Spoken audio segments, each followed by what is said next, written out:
Hello and welcome to the Game Theory Podcast. I'm your host, Sam Vecenie. Today we're doing our 2/3 of the season rookie review. We'll talk about all the best rookies in the league. But first, LeBron decided to talk about Bronny, so we have to talk about it. Let's do it. They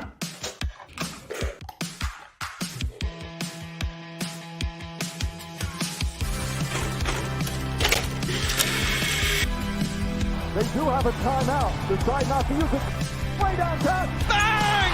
Bang! What's this gonna be? Wow! Are you kidding me? Hello and welcome to the Game Theory Podcast. I'm your host, Sam Vecenie. But if you watch the tape, what you will see completely orchestrated this game.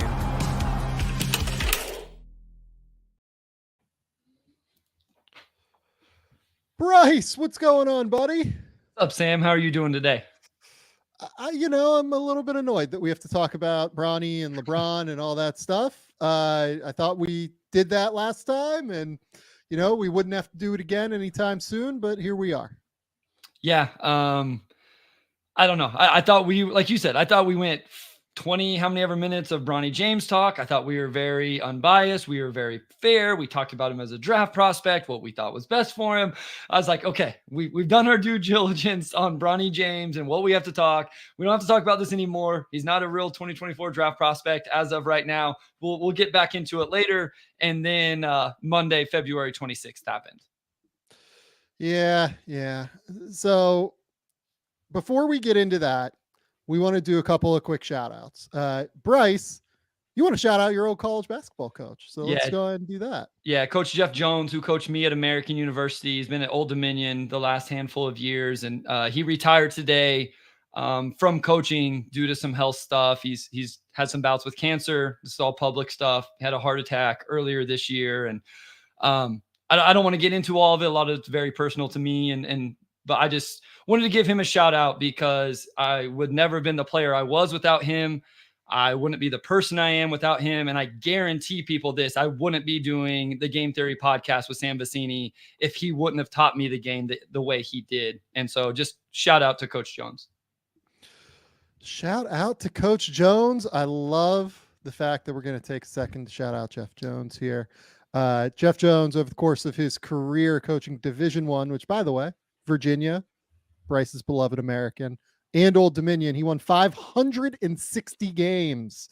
I feel like he's one of the few coaches across college basketball that people don't recognize has won like 500 basketball games and has done so with a 61 winning percentage, or no, a 57 winning percentage. He won 61% of his games at Old Dominion, won 59% of his games at Virginia. Just a really, really good basketball coach that went under the radar for many, many, many years. My shout out is to Alexei Pokushevsky. Folks, Pokuism, I think it is dead. Unfortunately, I think our dear sweet religion of this podcast has died. Poku will be no longer playing for the Oklahoma City Thunder. He was waived over the weekend. It's a shame. It's just an absolute shame. I think that over the years, I saw some people tweeting me like, you were wrong about Poku. You were this, you were that. I think that the bit about Poku may have taken on a life of its own where it like metastasized into its own thing. And now people think that like I saw like Poku is this like unbelievable prospect and everything. I think I had Poku at like 18 or so, 19 on my board. That draft, I sort of liked him, but more than anything, I just loved watching him play because it was always hilarious. That was the biggest thing. It was always like the most ridiculous thing you will see on a basketball court. Just a beautiful, beautiful, aesthetically pleasing, absurd basketball player, Alexei Pokushevsky. There was always a between 0 and 100% chance that he was going to be a good basketball player. And unfortunately, it ended up being more toward the 0 end.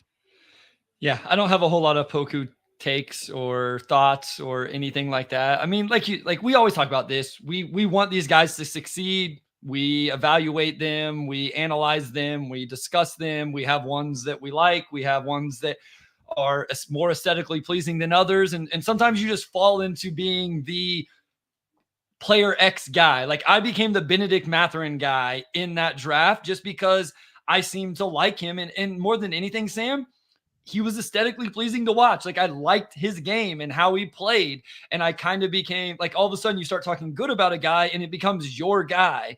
And, there's nothing wrong with it, but sometimes those things happen organically. It's the nature of the business. And sounds like that happened a little bit for you and Poku.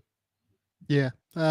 We'll see where Poku goes. I hope that he ends up in Europe, maybe place like Partizan. Like I would imagine he'll sign for a big team just because former NBA player, whole bucket of upside still, especially over there. I mean, maybe he's like this generation's Jan Vesely, right? Where like Jan went on to be one of the best players in Europe for many, many years. Maybe Poku gets a second shot in the NBA. We'll see. And as a basketball career, nothing wrong with that, Sam, right? Like I realize the information. expectations that come with being an NBA draft pick and everything, but people talk about this a lot, just being a college athlete in general, like being a professional athlete at any sport, at any level, there's something like about that, something special. And so hopefully he goes and makes a boatload of money and has a really good career. Oh, like if he makes himself available to European teams, it's going to be like a bidding war for Poku. Like it will be a real thing. So let's move on though. Let's talk about this LeBron James tweet. So LeBron, he decided to tweet about the fact that Dunk Central put out a post saying that ESPN has finally removed Bronny from its mock draft. Can y'all please just let the kid be a kid and enjoy college basketball? The work and results will ultimately do the talking no matter what he decides to do. If y'all don't know, he doesn't care what a mock draft says. He just works, earned, not given. 100%. All of this is true. I do mock drafts. They really don't matter. Like at the end of the day, what's going to happen is what's going to happen. I think that I do a pretty good job of like projecting where this is all going to go, but the players tell the story. That's the whole thing. You follow what the tape tells you. You follow what the production tells you. You follow what the potential tells you, everything like that. Here's my problem. You can't go from saying Bronny could help us on the Lakers now to then like this and being like defensive and being like, can y'all just let the kid be a kid? Because a big piece of this is that he himself, LeBron, put the pressure on to Bronny in a big way by saying he could help us now, which in turn builds the hype by doing that. You can't do that and then turn around and say, can you just let the kid be a kid? That's my problem with all of this that just happened. And by the way, he's the lead of the tweet. We'll see, what he says about it, because he'll be asked about it at some point. But it's just like, come on. Well, so here's my question, Sam. Did LeBron come out against this in the preseason when Bronny was finding his way into the top 30 of ESPN mock drafts and stuff? Like, I mean, this is the first time he's come out and just said, let him be a kid that I know of. Maybe it's the first time it's become a big deal.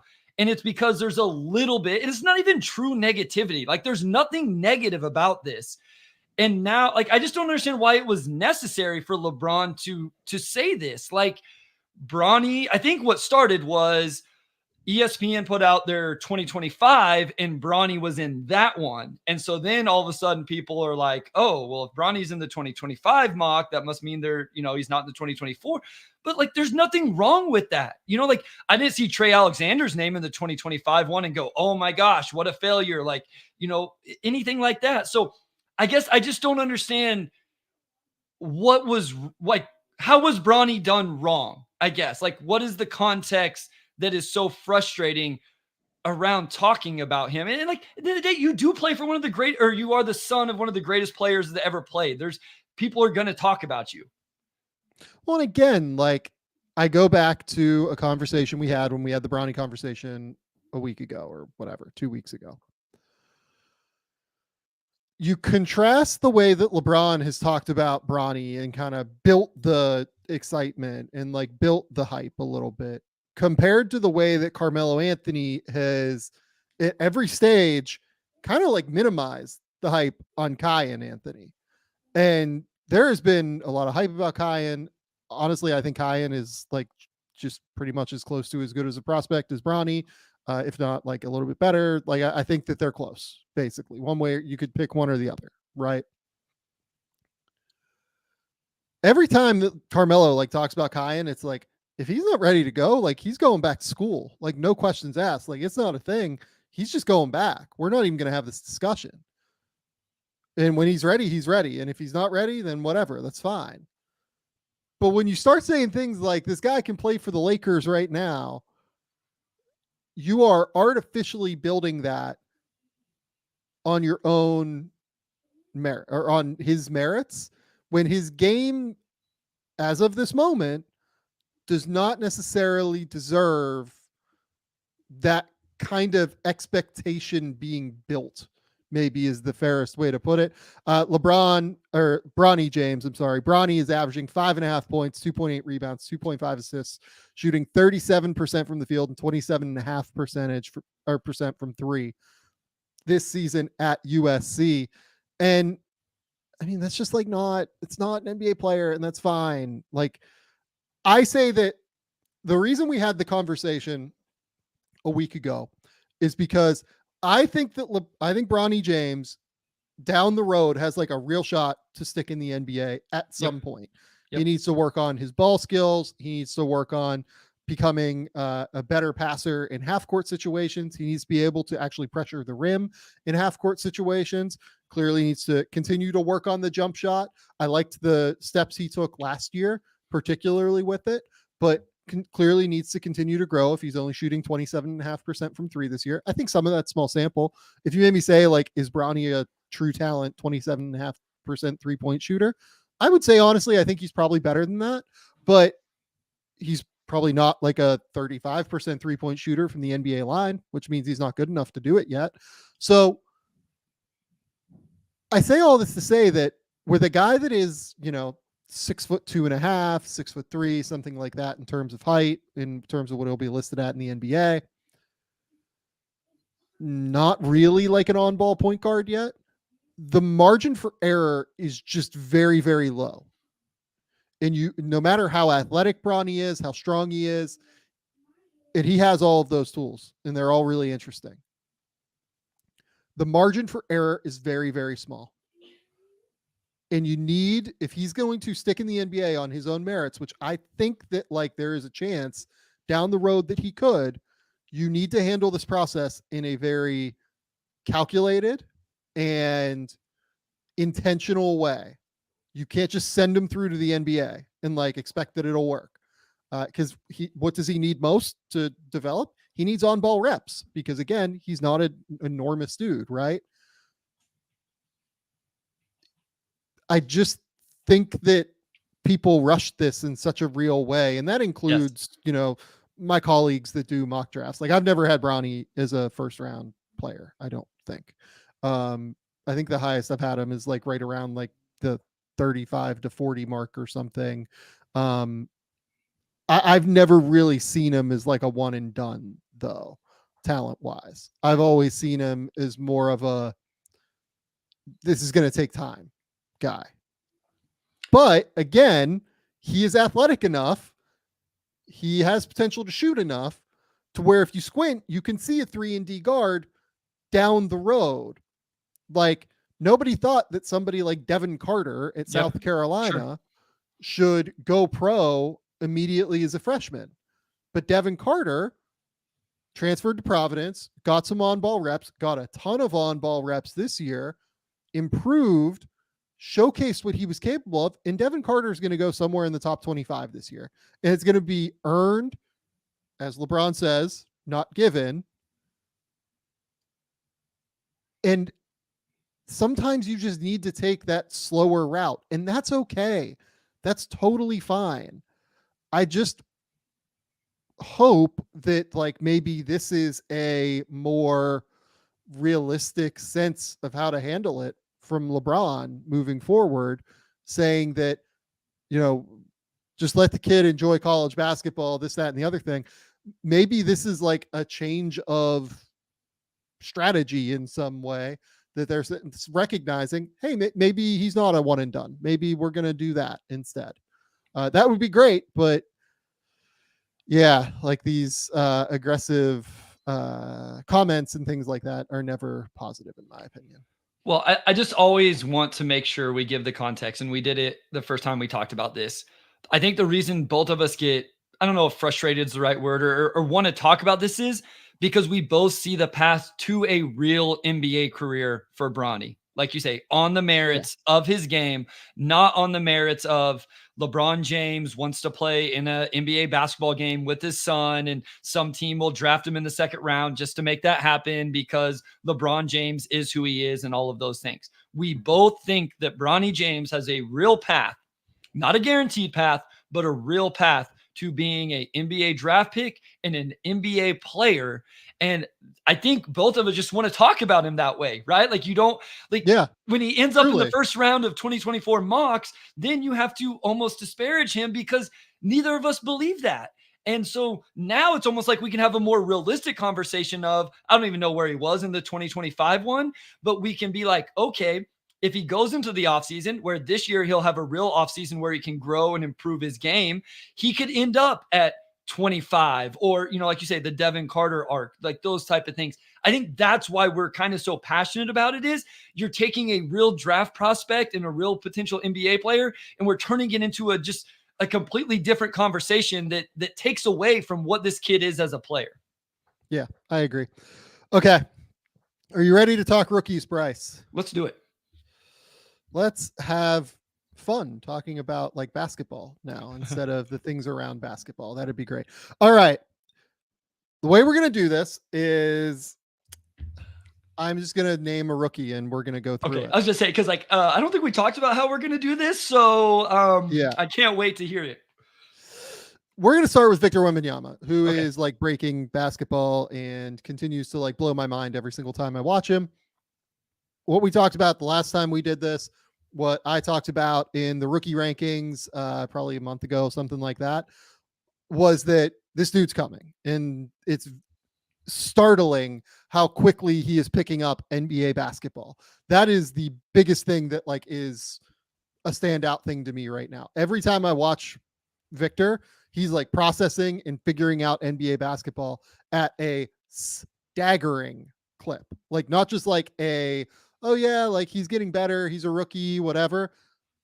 He has been unbelievable. So since December 8th, which is when Zach Collins went to the bench and they put Victor as like the, starting center for the first time, Victor has averaged 21.7 points, 10.3 rebounds, 3.8 assists versus 3.4 turnovers, 3.7 blocks and 1.3 steals per game. So just a solid 5 stocks per game, shooting 49, 35, 81. That's 33 games of elite play basically now, like truly, truly elite all-star caliber play. He has more blocks than 7 teams right now in the month of February, according to a San Antonio Spurs broadcast. He became recently the first player in NBA history to have 75 threes, 150 assists, and 150 blocks in a season. Again, we're 2/3 of the way through a season, and this is first player to ever do this over a full season. And he became recently the youngest player in NBA history to record a 5x5. And oh, by the way, he's like threatening the 5x5 nightly right now. I want to start with this question for you. Okay. Since that December, what was it here in my notes? December 8th mark. Victor Wembanyama has been the best player in the NBA. Oh. So like top 30, top, give me a number. Just ballpark it. My immediate reaction was top 30, but I feel like I'm maybe shortchanging him there, although his team still isn't winning, which I'm sure we'll get to at some point. Top 30 sounds not aggressive enough. Yeah, I want to move it closer to 20, top 20. Without like looking at the context of everybody else, I feel a little more comfortable at 20. Brian K says 20 to 25. I feel like that's 20-ish is where I would want to be. I think where I'm at is I think he's probably been like right around that 15 mark or so. Like it's really close. He is like dominating games defensively. It is insane to watch him defend the game. Like to me, and like the clip that I pulled for Wembanyama here that we're going to talk about is, to me, like the hardest thing to guard right now in the NBA that like nobody has figured out like a cheat code for quite yet is the empty side ball screen, right? It feels like that is with how teams space the court, with how teams have shooters, you know, in the opposite corner or on the opposite wing. It's really hard to bring help over in the right circumstances. The best team in the NBA right now in terms of empty side ball screen actions is the Los Angeles Lakers, according to Second Spectrum. And he just like obliterates these things. So like Austin Reeves is going to come down. He's going to take an empty from Anthony Davis. And it's just like, okay, I'm here. I'm like playing in like semi catch drop, but like basically a drop. But instead of like continuing to retreat, I'm going to like stand my ground here momentarily and just use my length to cut off the pocket pass, cut off a potential lob, and be there to contest in case Austin Reeves goes up. This is insane. Well, I mean, like, this is like, like it's totally insane what he's able to do to just like completely erase these actions. Like the length, right? Like in him understanding angles and how to like right there where you have it paused, Sam, that is the perfect clip. Like I wish we could screenshot this and show potential NBA draft prospects that are bigs, because yes, Wemby has crazy length. Listen, I watch a young big man in Detroit who has not figured this out yet. Like putting your hand in that pocket passing window allows you to play a position in the drop coverage that you can stay below your man, but still help on Reeves, as you've talked about. Just putting it there makes it such a tougher pass. Yeah, you're 100% right. It is crazy how much his length impacts the game in such a real way. Just like go slowly through this clip, right? Like you can see the steps he's taking. He's staying aggressive. He's staying active. The arms are up. The arms are just cutting off such ridiculous angles on the court. He gets this deflection. Like that's a deflection that nobody else in the league can get to. Like point blank. Nobody else in the league has the mobility and the length to be able to get to that deflection and stop that pocket pass from getting to Anthony Davis. And then like, oh, by the way, leads the break and Jeremy Sohan throws this like ridiculous touch pass. Like they're going to be really good really soon, I think. And that's just like one example of what he does, right? Like that's one example of how on a play-by-play basis, he completely just like impacts the game and takes it over with his length. Forget everything else. Like forget every other play on the like court. Forget the fact that he is creating shots like out of the mid post now. Forget the fact that he's creating shots in transition now. He knocks down threes occasionally. Like it's all of it. He does every single thing that you'd want to see in flashes, at least. When he is like 23, it's going to be absurd what he is. It's going to be ridiculous what Victor Wembanyama is in the next 2 years. Well, and the thing is, he completely takes away the lob pass, right? So like no big man is going to set a screen and roll against Wemby in drop coverage because you know you're not going to get it. So then he knows guys are going to short roll or pick and pop. Obviously has the length to recover there. You know what we didn't have to talk about there, Sam? Any of the other three guys on the floor. We didn't have to talk about the guys on the weak side stepping over to help. And that's what you said at the beginning, right? Is nobody's been able to crack how you defend the empty side ball screen. Well, that's because do you bring help? If you bring help, well, now there's an advantage on the weak side. Like all of these things. It's not just that situation, though. He keeps your defense out of rotation. He makes life easier on the guys navigating a ball screen. You can get more aggressive in steals, passing lanes, on the ball, all of these different things because he is there. So it's just amazing what he's able to do. And we've talked about this before.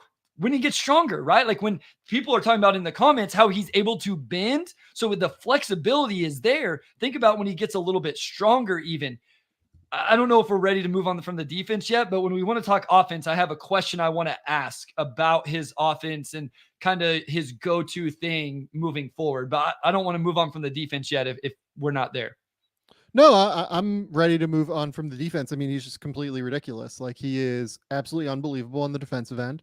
If you look at any impact metric, he has been, let's call it a top 7, top 10 defender in the league this year. And if he continues this, he's going to make an all defense team. And it's not even going to be like, he's all defense, right? Yeah, he's all defense. Like, but no not a defensive player of the year because the team's so bad. Like, I know he's not going to be the defensive player of the year. I'm asking, can we sit here and make an argument? Like if I asked for MVP, we would say Jokic, SGA, Giannis. Like we have 5 or 6 guys we could make a real argument for. If I ask you for DPOY, could we sit here and make a real argument against like Gobert and Bam and these guys? Look, I don't think he is going to win Defensive Player of the Year. I feel pretty confident saying that Rudy will win. Yeah. I'm not like totally unconvinced that he's not the best defensive player in the league right now. Sure. Just in terms of the way that like he impacts everything in terms of the geometry of the game on how you have to handle him when he is on the court. And oh, by the way, their defense is bad because of what happens when he's off the court. Like they have a 115.5 defensive rating when Victor is on the court. They have a 122 defensive rating when he's off the court. Like, it's not like any of their defensive players are like coming off the bench and like making life easier for everything, right? Like their starters are way better than their defenders off the bench, right? It's that he is like holding up this defense like on his shoulders in a substantial way. My immediate take is that, kind of similar to what I'm seeing in the comments here, Alex says, as much as I love Wemby, you can't win DPOY with the 28th ranked defense in the league. I think that's probably right. And yet, I think he needs to be all defense. Like if you watch him on tape, it's like this needs to be like he needs to be there, I think. Yeah, I mean, at some point we can provide context that he is individually this good. When he's on the floor, he makes his team this much better, and he doesn't have the infrastructure around him. Like, with all due respect to Gobert, and I realize he has Towns there, but Anthony Edwards is a pretty good defender, Sam, and Jaden McDaniels is a pretty good defender as well. Like, it's a little bit different of a context than what Victor Wembanyama is working with. Yeah, and you wanted to move to the offense and have a conversation about that. Yeah, so my question was, going back to the very first time I watched him, whenever I was doing scouting, all that, I thought his offensive hub area of the floor, right? Like some guys, smaller guys are pick and roll handlers. That's what they do best. Other guys are running off screens. Other guys are operating here, there, whatever, right? Like everybody kind of has their thing. I always thought Wemby's was like a mid-post isolation. I thought, especially early in his career, that's where he could be a hub of an offense. He can catch, face, and rip, attack through secondary defenders, especially when he gets stronger, catch, face, left-hand rip, get fouled. Like these are actually notes from games I watched. And then we've talked about just how he can pass because of what he can see and the arm angle he can get the ball to that other people can't. I just think that's where he could be the hub. Like at his peak, throw the ball to him at 15 feet on the elbow, more on the wing, wherever, and just let him go to work. Do you agree or do you disagree? Like, do you see something else? I would say mid-post, wing, and also top of the key. Having potentially like dribble handoff rejection options, having empty side ball screens on the wing where he can make decisions out of that and like reject dribble handoffs there, or short roll into the mid post, kind of like how Joel became like so elite in those actions this year and last year, particularly, I would say. I think that the thing with him is like you just have a lot of real potential options. And oh, by the way, like he's going to lead the break and be as aggressive and as dominant in transition as you can have a player, because he covers ground so quickly and because he's going to finish at such an elite level and has the dexterity to lead the break and go right. So I kind of think I think part of it is that he's so versatile that you don't have to get him the ball in the same spot all the time. Like it's not like LaMarcus Aldridge, who talked about Wemby and said that he needs he needs like one skill and like one counter off of that. I don't disagree with LaMarcus. Like I think that would be a great way to go about like starting using Wemby as a hub. But I think that whereas LaMarcus needed the ball on like that, left block area and like he'd go to town that way, right? And face up and drive or, face up and hit that 16-foot sweet mid-range jumper, right? Wemby, I think you're going to be able to use a lot of different ways. The other thing that I think this year has shown to me, and I'm actually really glad that the Spurs did it this way in terms of learning what they have with Victor Wembanyama, right? I love the fact that they took their time to see what they have, because to me, what this year showed is that he's going to be able to lead like a league average defense, let's call it, on his own.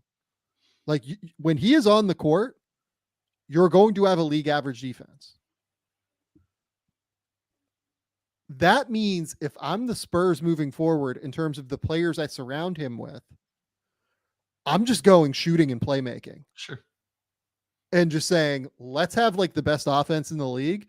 Hopefully some of those guys with shooting and playmaking ability can defend. And maybe like we go about it that way and say, we have Vic, let's put all of the floor spacing possible around him and just go and make it so he has all of these open driving lanes to be able to attack from the top of the key. He has all these, open opportunities to where if you have shooters out there, you can't really double down onto his drives from the mid post. You can't double down onto him and like make things easier. To me, if I'm them, I'm playing him at center moving forward, and I'm surrounding him with 4 shooters and 1 or 2 real playmakers and going. I mean, we talk about this constantly about for these rebuilding teams, the worst thing that can happen throughout a season is what, Sam? You get to the end of the year and you don't know about your young players. You don't have you don't know. Can Jalen Green do this if you have a true point guard? Can Victor Wembanyama do this if you play him at the 4, right? Like as much as we all got frustrated by some of this stuff, at least they know it didn't look as good as whenever he's at the 5. How did it look when there was no true point guard on that? Like all of these things, the worst thing you can do when you're a rebuilding team and you're not going to win games anyway is not know, especially about your young players. Like the Sohan thing was crazy. It was so frustrating. In some ways, I'm like, you know what? At least they know, and they should never try it again. They found out. They gave it all of the possible chances to be right. It wasn't, and now they know. One other real quick thing. Like, Sam, amongst rookies, and this is for the whole season, or I did since January 1st, 5th in total minutes. 5th. He's putting up all of these numbers. What'd you say earlier? 75 threes, 150 assists, and 150 blocks? Like, 5th in minutes just among rookies. Like this dude isn't just playing a crazy, crazy amount of minutes as he's doing all of this. And then he's first in everything, right? I think what's impressive is since January 1, you did a lot, but 49% from the field, 35% from 3, 83% from the free throw line, gets to the free throw line most among rookies, 34% usage. Like he's taking all of this usage, but he's gotten so much more efficient, right? Like that was the argument. The losses is always going to be there, right? This year in terms of rookie of the year, whatever. It was the efficiency, and he's starting to chip away at that, argument as well. Yeah, no, I agree. Wemby, I think, is the rookie of the year. I think it's just very clear now. Having said that, I think that any season in recent years, Chet would be the rookie of the year. Someone said it the best the other day. Like, what sucks is, any other year, these two guys are not any other year, but a lot of years, either one is running away with it, and we just happen to have them in the same year. So over Chet's last 10 games, we'll move to Chet Holmgren now. Yep. He's averaging 19 points, 8.5 rebounds, 2.6 assists with 1 steal and 3.1 blocks. He's shooting 59, 51, 76 over his last 10. Having said that, in the 10 games before that, he hit a rookie wall that I think probably swung the rookie of the year race at the end of the day. He averaged 12, 8, and 3 in those 10 games. 2.7 blocks and shot 43, 26, 64. Having said that, he's also the 4th player in NBA history and the first rookie ever with 100 threes and 150 blocks in the season. Also just doing legitimately historic things. Like, it's been unbelievable. And this is the first time that 2 rookies have had 150 blocks in a season. Since when, Bryce? Give me the 2 names. 150 blocks in a season, 2 rookies. Yep. I hate trivia. I'm just going to make a fool of myself if I answer. So Duncan and somebody else. No, I think that actually might. I think they actually might have done that, but it's since I think 2002. Pau Gasol and Andre Kirilenko. Oh yeah, I definitely wouldn't have got that. Yeah, come on. You don't know your Europeans? Come on, Bryce. I don't know Stop being so xenophobic, Bryce. I am a very bad historian when it comes to basketball. Okay. What has been your thought on Chet?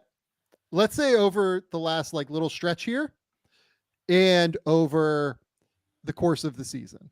Yeah, so it's interesting that you brought up the numbers where you felt like he hit the rookie wall, because I watched the game and I put that in my notes as I flat out didn't think he had the energy and production of other games I watched. It was the second night of a back-to-back, but this is a real thing, Sam. It's a real thing for a lot 100%. Of rookies that they hit this. Here's the other thing. I just talked about Wemby being 5th in minutes. Guess who's 1st in minutes in this season? Chet Holmgren for rookies. Yep. Guess who's 1st since January 1st? Chet Holmgren. So this guy is playing a lot of minutes. He's playing very, very, very meaningful basketball, right? He's playing a huge role on a team that has to win night in and night out, which comes with pressure of its own and wear and tear on its own. He's anchoring a defense in his own right as well. One of the best defenses in the NBA. And so, I think it's understandable. And like you said, at the top, any other year, this guy is probably winning it. It's so hard. It's just so hard for me. I understand people who want to say Chet. I get it. I understand it. It's hard for me not to think that if Wemby was in this situation, he wouldn't be doing the same things, but they're not. And so shout out Chet for coming in. You get drafted to the team you get drafted to. You're in the context you're in. And this isn't an easy context for a rookie to be successful and thrive in. He absolutely has. And what I love about Chet is his attitude, his demeanor. He's hit big shots in big moments this year. This man is not afraid of it. And now for me, it's I just want to see what he can do in the playoffs. In year 1, is this dude ready for the playoffs, and what kind of impact can he have when they get there? Well, oh, by the way, Chet is unbelievable in terms of his ability to guard ball screens as well. The clip I pulled for us to take a look at is very similar to the clip I pulled for Wemby. It's not an empty, but it's just look at the way that he's able to play these ball screens. He plays this gap so well and ends up swatting Amen Thompson here. I just think he's always been so sharp and so anticipatory in the way that he plays ball screens. His basketball IQ has always been elite. I've always been such an enormous fan of the way that he plays defense. I think a big piece of it is that he has this innate ability to drop his hips in ball screen coverages in the way that a lot of bigs just frankly can't, right? Can you imagine somebody like Brook Lopez, backpedaling 3 steps and then dropping their hips and swatting Amen Thompson like this? No chance. He just doesn't have that flexibility through his hips, despite the fact that Brook takes up a ton of space. He's an unbelievable drop coverage defender, uses his hands incredibly well, right? And you notice here, Chet doesn't have his hands up. He often kind of tries to debate things, I think. He's not necessarily trying to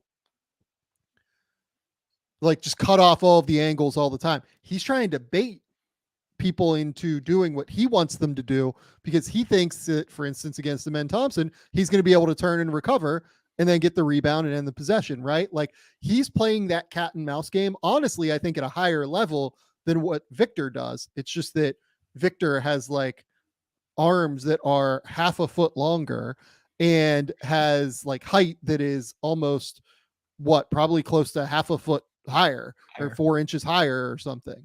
So his margin for error using that length is just so much, different than what Chet's is. But Chet is, I think, even like smarter in terms of the way that he uses his length. Yeah. I mean, he's a very high feel awareness, like however you want to say it. And yeah, like he understands what he can bait guys into. And I can't have a Chet conversation without bringing up just the contact strength he has, the practical strength he has in terms of like he plays with verticality really, really well. And that's not an easy thing for young players to grasp. And especially skinnier, younger players, right? Because you're taking that contact right in the chest and it doesn't feel good. And he is able to do that at a very high level. And so it's not just about block shots. We talk about this all the time with bigs, right? Like watch a Timberwolves game. How many shots do guys not even take because Rudy Gobert is there? Or do they shoot a mid-range pull-up or a floater that's, 3 feet higher, whatever it is? Both of these guys, but Chet in his own right as well, they have these type of impact on players by forcing shots to not even be taken just because of their presence. And then we've also talked about just the versatility he could offer, because as you talked about his ability to bend and move, cover ground. And so now you get into a series. And again, this is like, I know I'm like fast forwarding here with Chet, and maybe it's a little unfair to not just, bask in what he has done as a rookie during the regular season.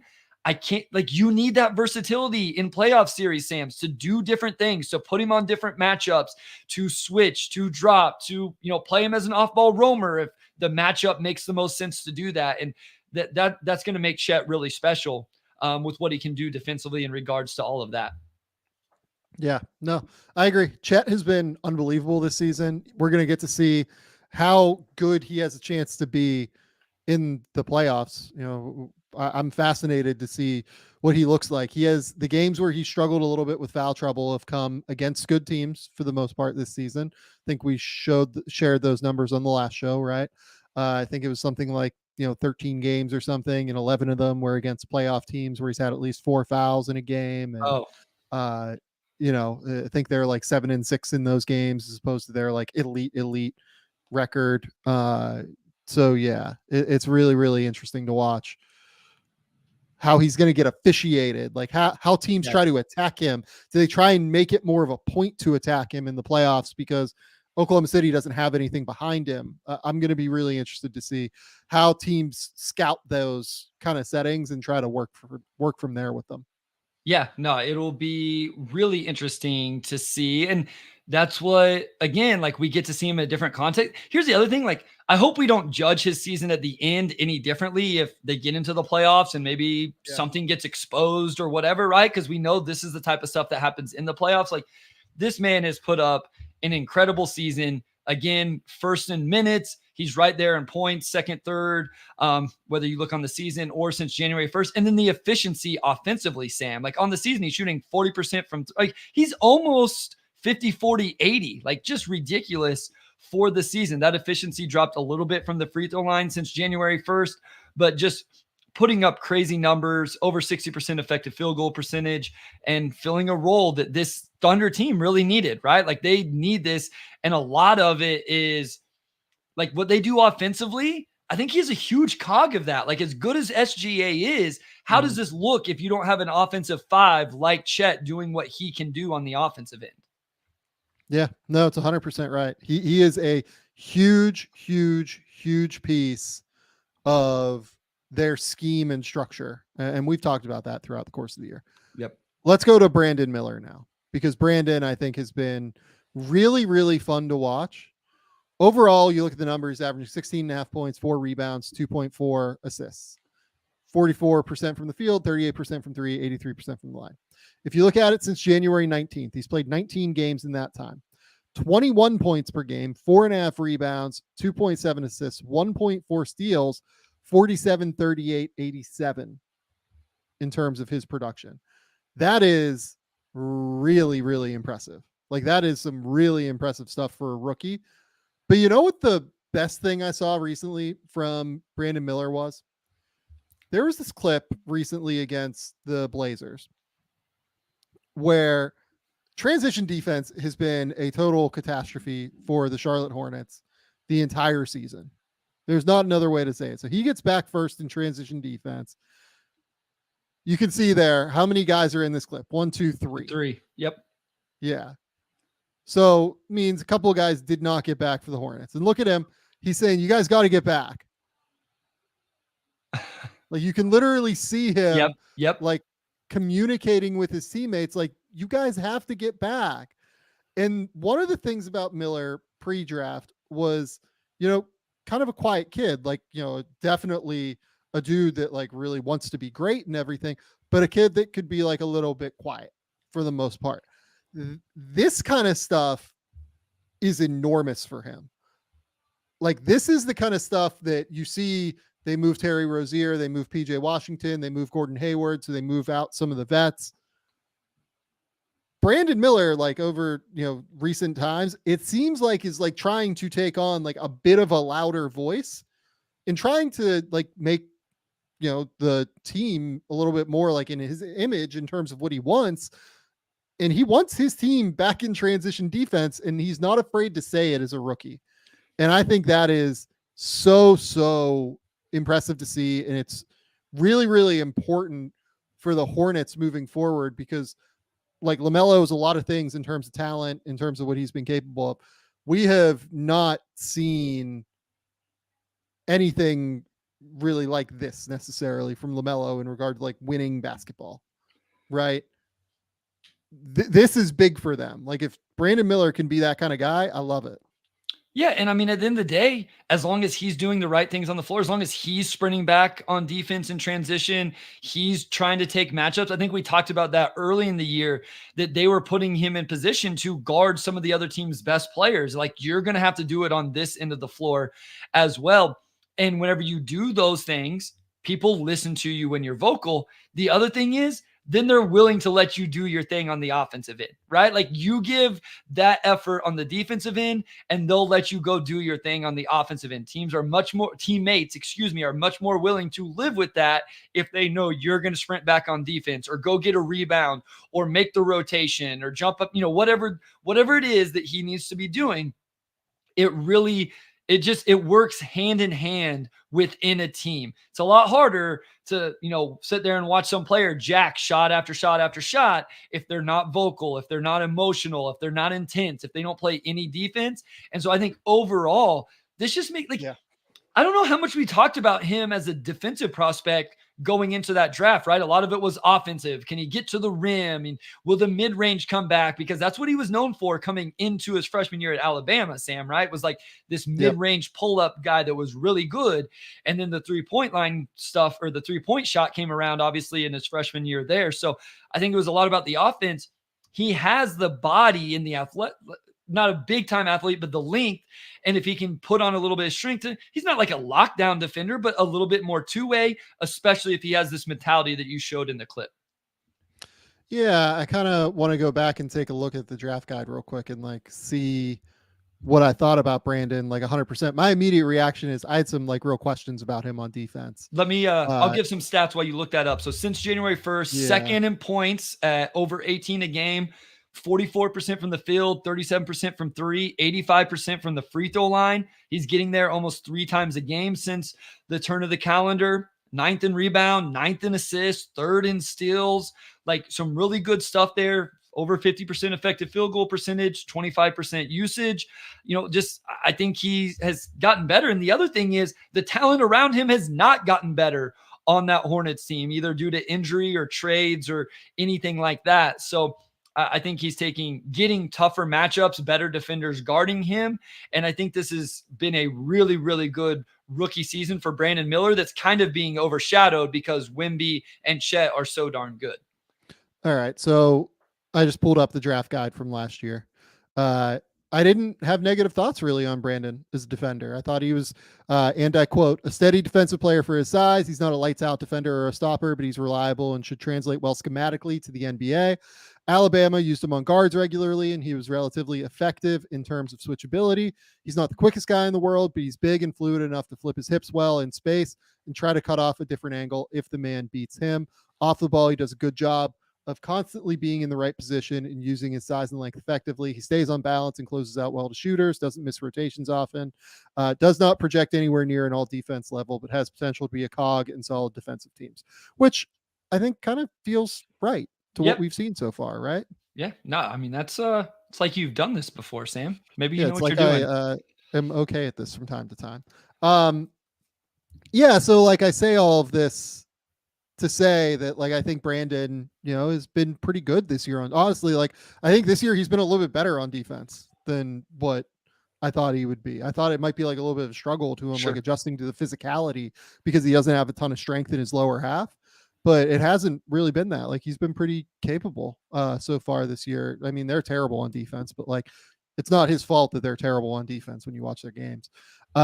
Offensively, like it's the continued improvement in terms of comfort in ball screens, his flexibility, his ability to like attack and get into that mid-range area.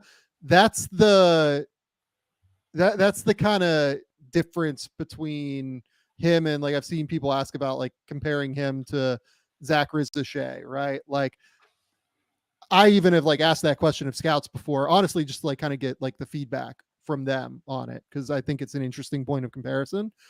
The difference is like the flexibility and the ability to attack out of ball screens and like create shots and be a shot creator, as opposed to, the guy who I have at number one in this year's class, Rizdache, who I think is like kind of an off-ball player right now for the most part.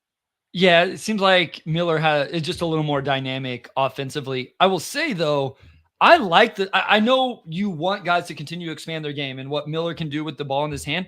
I love how good he is off the ball as well, though. Like he makes tough catch and shoot. He can do obviously dribble threes, but off screens and movement. I think there was a back-to-back possessions in a game I watched. It was just like, how do you guard this? So he comes off a corner to the top of the key off a ball screen, knocks down a three, not off a screen, off a pin down. And then the next possession, they top block him. So he sets it up, goes back door, catches, and one finish. And so I love that he has like that ability and comfortability to play off the ball, run off screens, catch and score off movement, and then do things with the ball in the hand after that. I think that makes a player so dynamic when they don't have to be just one or the other. I kind of enjoy some of these guys that have the art and the nuance of playing off the ball, using screens, going backdoor, those type of things as well. Yeah, no, I really love what I've seen from Brandon Miller this year. Clear first team all rookie guy, would very clearly be the third best rookie in this class right now. The next guy that we're going to talk about is, let's go to the Rockets because to take people behind the curtain, what made Bryce and I do this is because I really just wanted to talk about Amen Thompson. Like straight up. Amen Thompson has been fantastic over the course of the last 16 games. He's averaging 11 points, 8.3 rebounds, 3.3 assists, 1.4 steals, 1 block in 25 minutes a night, shooting 56% from the field. The last 11, he's been at 13, 9, and 3, 1.5 steals, 1.2 blocks, 56% from the field again. Let's start here. His defense is fucking outstanding. He is unbelievable on defense.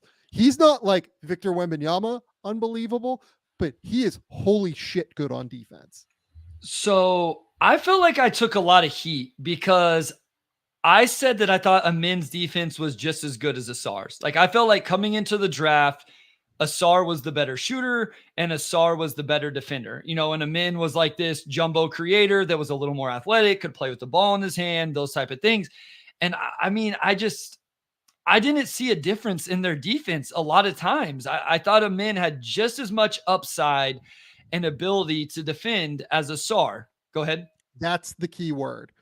I thought he had more upside, if I'm being honest, than Asar because he's twitchier.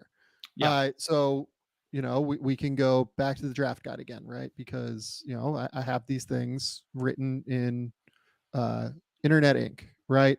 So Thompson is a terrific defensive playmaker, has a chance to be an all-defense guy purely due to the athleticism, effort, and anticipation if he can clean up the flaws. Plays extremely tight to his man and is disruptive. Plays hard at 100 miles per hour on this end, slows teams down trying to initiate sets. Unsurprisingly, an effective on-ball defender because of this, or off-ball defender because of this, even if he's a significant gambler. Forces aggressive, havoc-inducing decisions for the offense. We've seen that already. We'll just rip the ball away from offensive players on digs. We've seen that already. We'll attack passing lanes and get home with strong anticipation. You throw lazy cross-court passes when he's on the weak side, they're getting picked. One of the best shot blocking guards I've evaluated. The weaknesses, though, for a man, the flaws defensively are real but entirely fixable. On the ball, as mentioned above, he plays very high and upright. He gets driven more often than you'd think. Smaller guards can get lower than him at the point of attack and out leverage him with their strides. He also gets clipped on screens more often than you'd like to see. That I actually think is like a real substantial improvement in like a significant way. I think he is like way better at not getting clipped on screens now than what he has been previously. Loves to play as a roamer out on top and on the back line. His goal is to make action plays happen. You know, all of this could be a function of playing OTE level competition where he and Asar were by far the top two players, right? So again, like basically what it was, right? Like that's everything that we've seen. He is a fantastic, high energy, high motor defensive player. What I thought was different about him versus Asar on defense, to compare the two, and again, like I can look this up while we're talking, but like I thought Asar was a little bit more steady on that end, is maybe the way to put it. So like I thought he was just a little bit like you could trust him a little bit more to like, you know, not go haywire and make these like wild scramble reads and gamble. So I think that's where I was different than others, or like I thought Asar gambled just as much. I thought Asar got ball watchy just as much. I thought essentially I would have had him very similar in terms of defensive prospects, because you could see the upside. You could see when they were engaged. You could see the motor, like all of those things. And then people be like, well, Amin gets a little bit lazy is not the right word, but you know, like ball watchy, those type of things. And I'm like, well, I can clip out just as many of Asar doing the same thing, or I felt that way. And then, like you said, the differentiator then, if they are even, like I thought they were, is Amin is twitchier, more athletic, right? Like Amin is a top 1% athlete in the NBA and Asar is a top 3 to 4%, right? Like, but there's a little bit, there was always a little bit of a difference that gave Amin a little bit of an upside when you're talking about things where athleticism is a major factor. And so I definitely didn't have Asar a step above Amin whenever it just came to the defense. I didn't feel that way.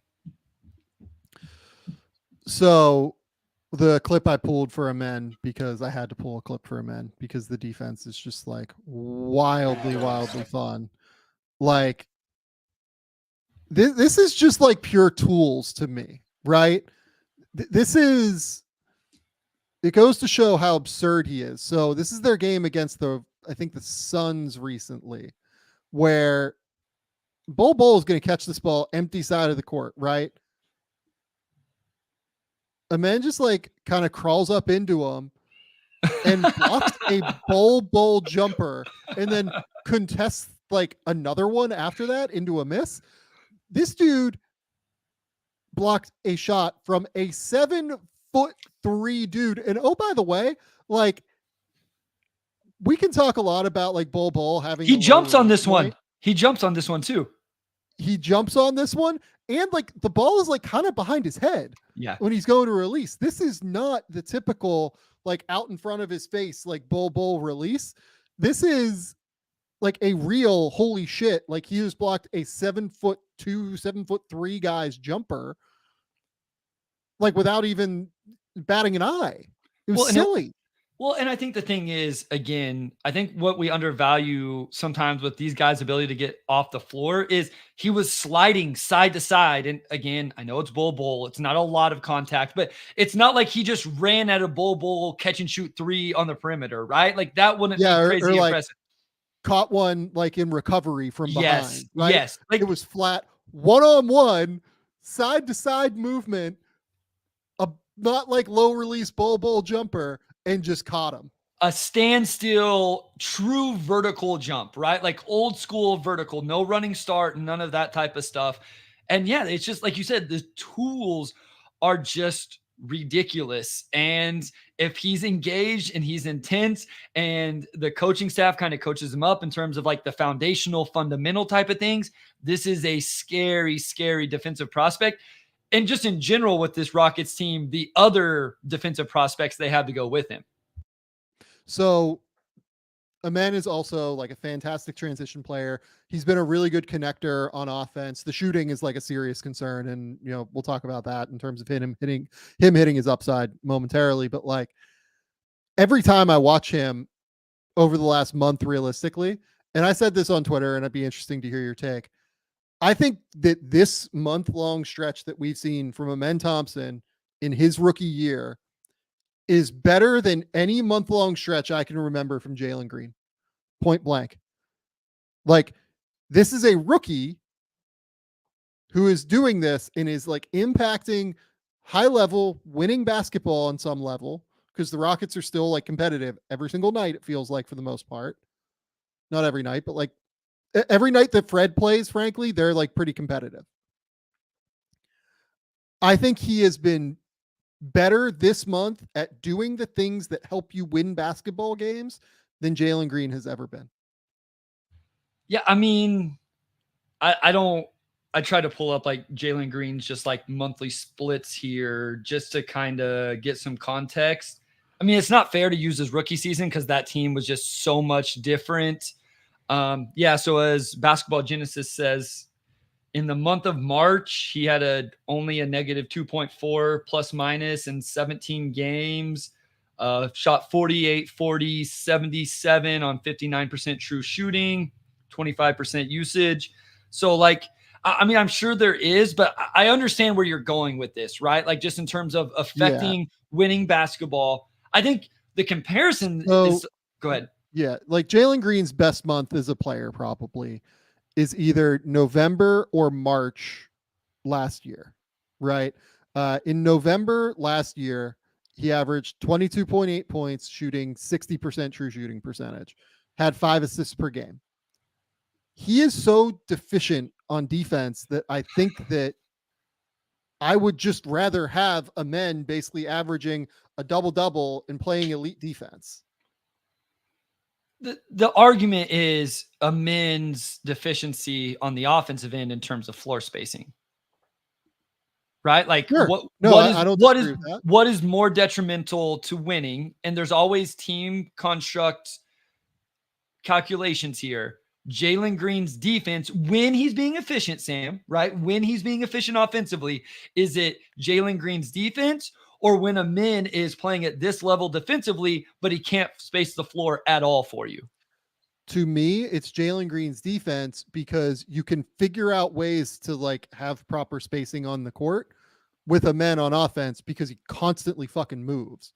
Like he's screening, he's attacking the glass on the offensive end, he's sitting in the dunker spot from time to time. Like you're figuring out a way to make the spacing work and make the defense like kind of pay attention to him, even though it's not necessarily, the shooting type of spacing, right? Well, and you can also do it because Şengün can initiate offense, and then you can have other floor spacers around him. So Amen Thompson can occupy the traditional big spot. Like you can just go put him in the dunker, right? Or run like a 5-3 pick and roll where he screens, rolls, and Şengün can throw him a lob, right? So because Şengün has his skill set, because Jabari Smith Jr. is a floor spacer at the 4, you can get away with the men being your whatever you call him, right? Whoever, depending on who else is on the floor, him being in those situations. So I say all of this to say, I think that we're hitting the point where the Rockets are going to have to make a switch. Look, like Jalen Green, like doesn't close every game, right? Like if he has it, they'll let him close. Great. If he doesn't, whatever, right? Like he sat, I think the last like 18 minutes of that Phoenix game and was not very good in that game. But then, in I think it was like the Atlanta game, maybe like he had like 26 and kind of had it going, right? he's basically just kind of a like gunner that they Ime like kind of says, okay, do you have it going? Okay, if you don't, I'm just going to sit you on the bench for the last 12, 18 minutes of the game, depending on the situation. Sam, is Amin Thompson all rookie team today on February 26th, not projecting out, today on February 26th, where amongst rookies on the season, he's 16th in total minutes, 15th in points, 6th in rebounds, 10th in assists. I realize if we go another 20 games and he does what he's been doing, those numbers are going to balance out. Is he on February 26th all rookie team? I don't think there's an argument for first team, right? Like not at all. Not right now. No. Yeah. No. Like there's no chance there. It'd be close. I agree. My answer is it'd be close. I'm not 100% sure yet. Like it'd be like him, Keyonte George, Scoot, like whatever you decide to do with Scoot kind of thing. And like Cam Whitmore, frankly, as well, would be in this conversation too. So we should transition to Cam, by the way, who has been also unbelievable as a scorer for the Houston Rockets. Cam Whitmore in his last 12 games. Do you know how many minutes Cam Whitmore has played per game in his last 12? His last 12, 20? He's played 20 minutes per game in his last 12. Do you know how many points per game he's averaging in that time? I'm going to say 14.3.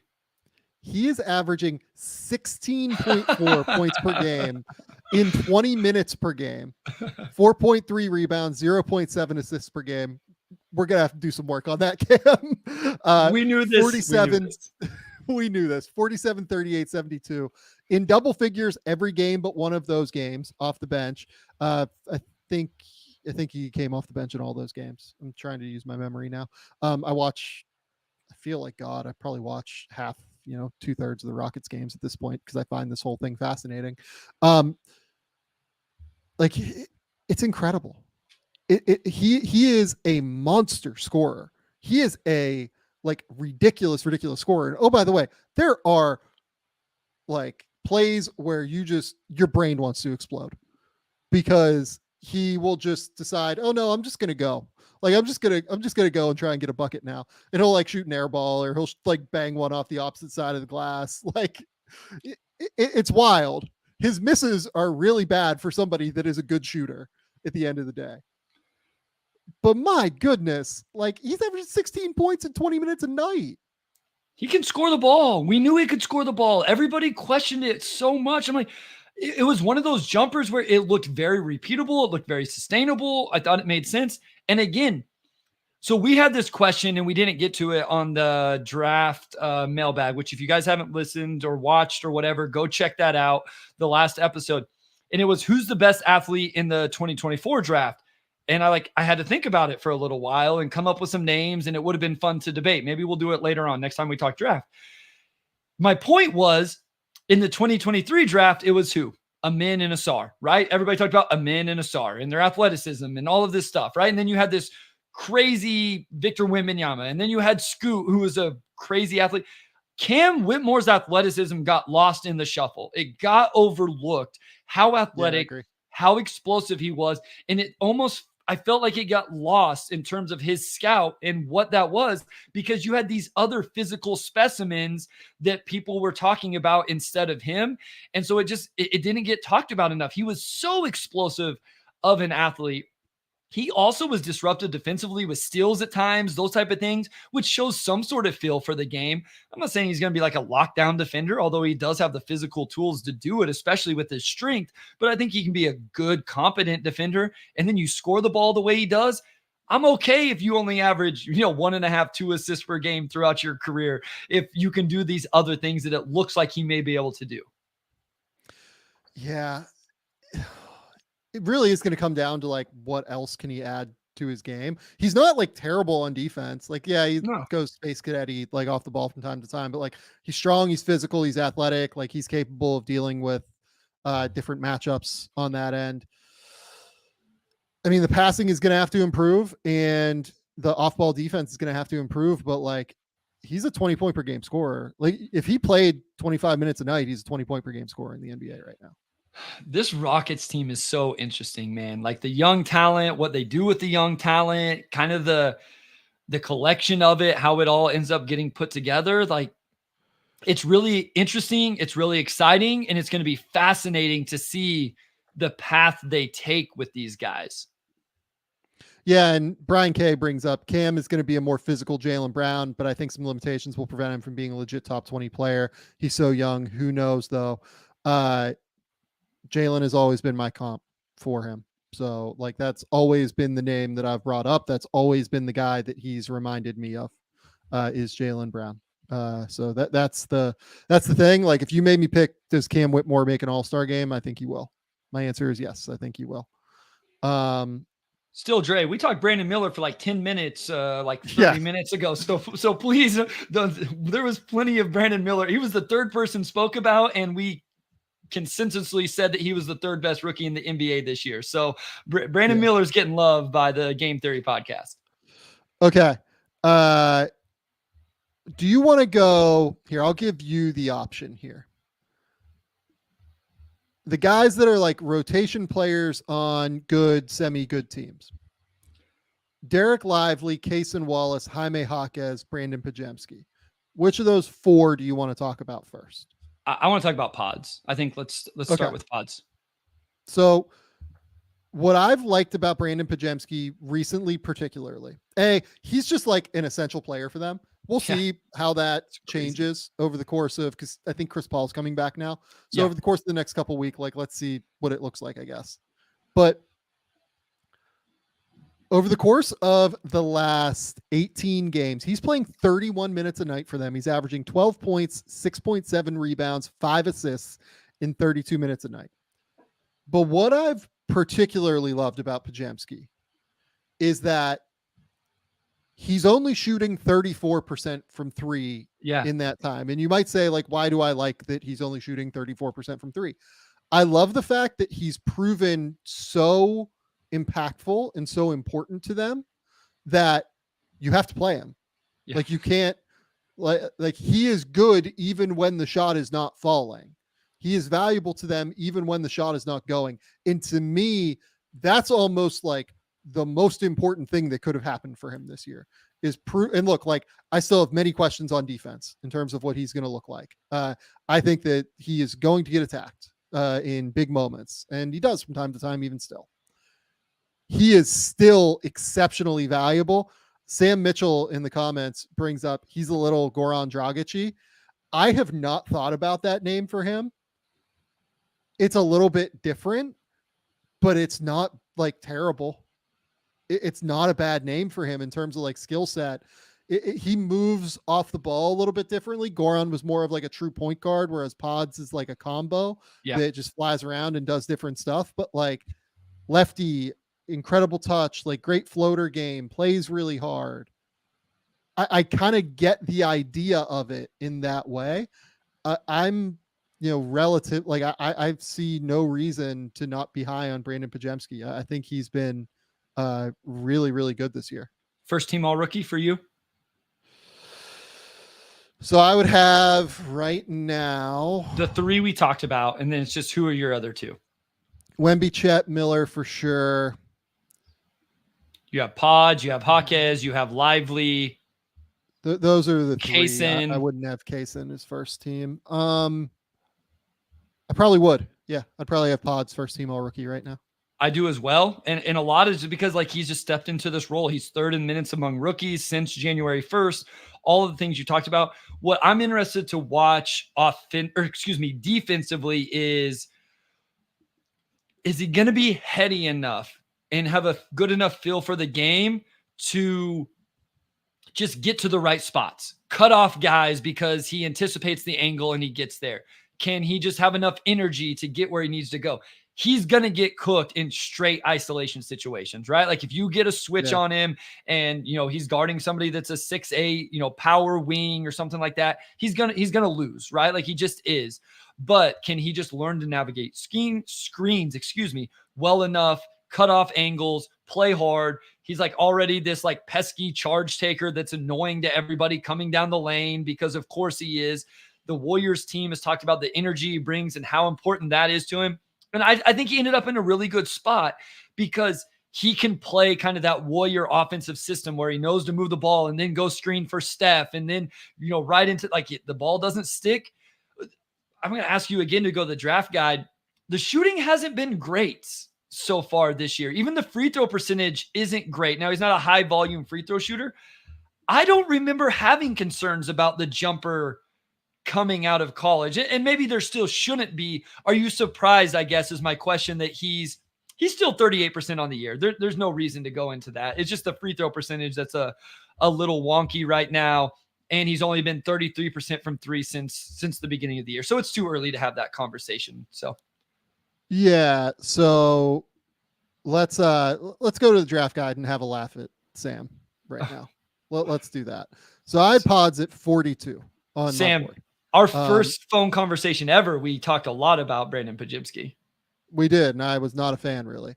So let's if we're going to talk about me getting stuff right, which we did a little bit early on with the Thompsons, let's have fun and talk about stuff where I was a dipshit. Sam Vecenie carries his own receipts, ladies and gentlemen. Take note, everybody on Twitter. Sam Vecenie carries his own receipts. The rest of us can too.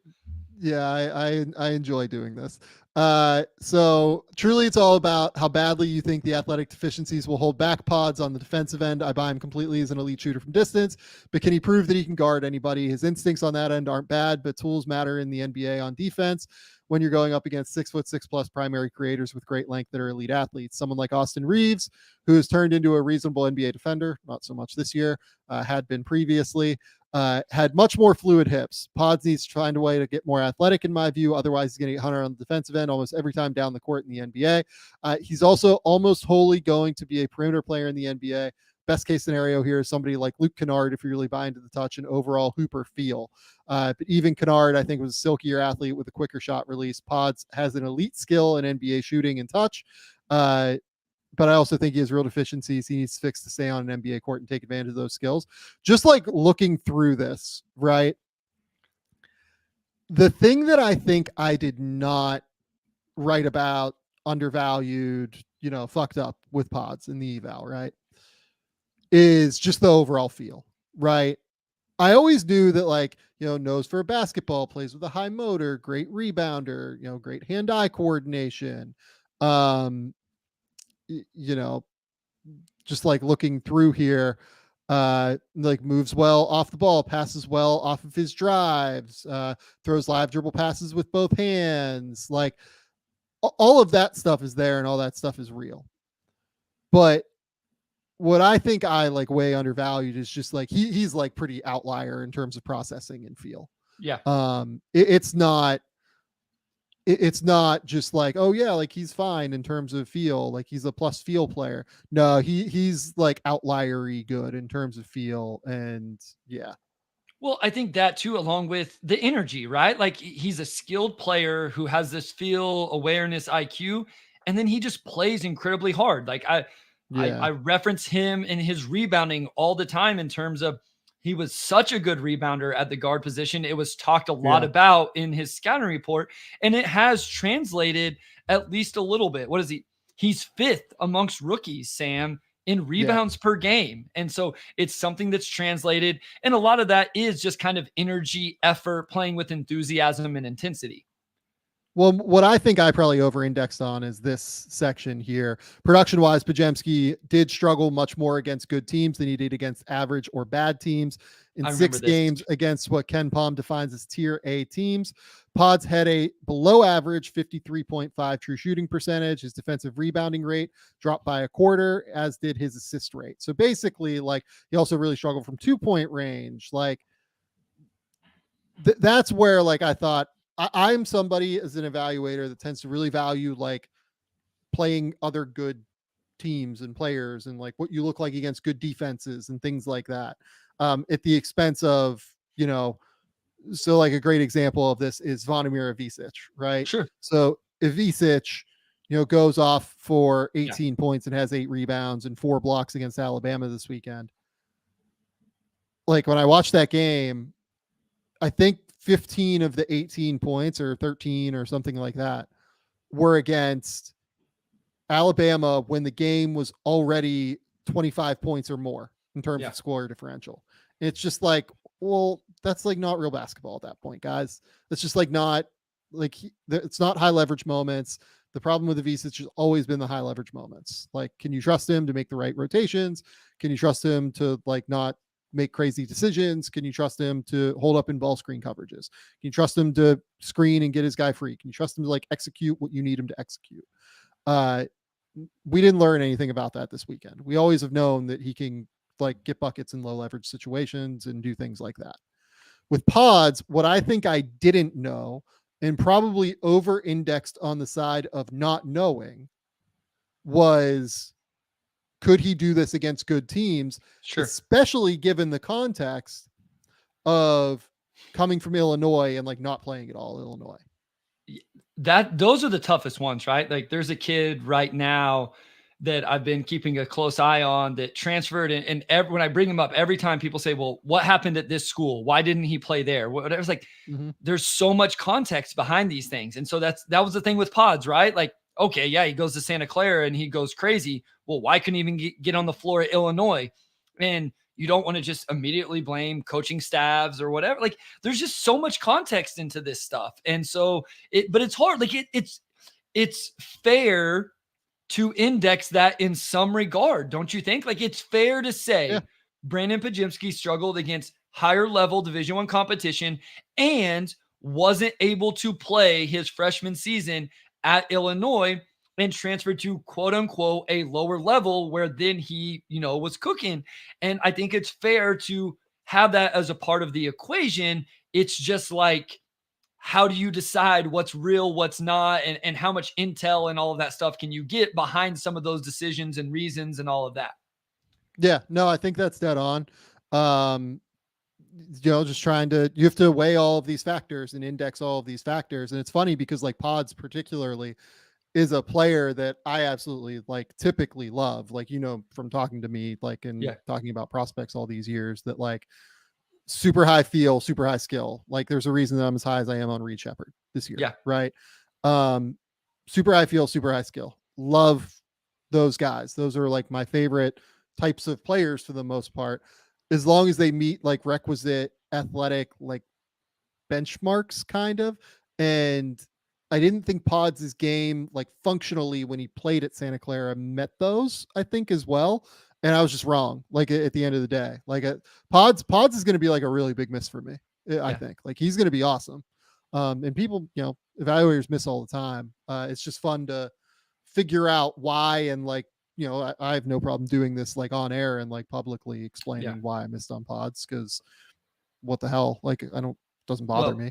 My thing is the only time I ever get frustrated is when people question the work ethic. Like, you're deeper in this than me. You're like, don't question the work ethic and how, but now like what I will say about Pods is like, I still probably would be like a little bit lower on him than consensus in terms of like, if we were redrafting these guys, right? I would absolutely have him in the lottery somewhere. Like no questions asked, but like, definitely taking Wemby over him, definitely taking Brandon Miller over him, definitely taking Cam Whitmore over him, like no question asked really. This is one that would be like kind of wild. Like I would definitely take the bet on Gigi Jackson over him right now. Wondered about that. Yeah, just because 6'9" wing that has shown like he can play on an NBA court. Like that's the guy that you take. I still would take Scoot over him. Like I think Scoot's role and like what he's being asked to do is like way more difficult than what Pods is. Lively's an interesting one because that falls more into team context.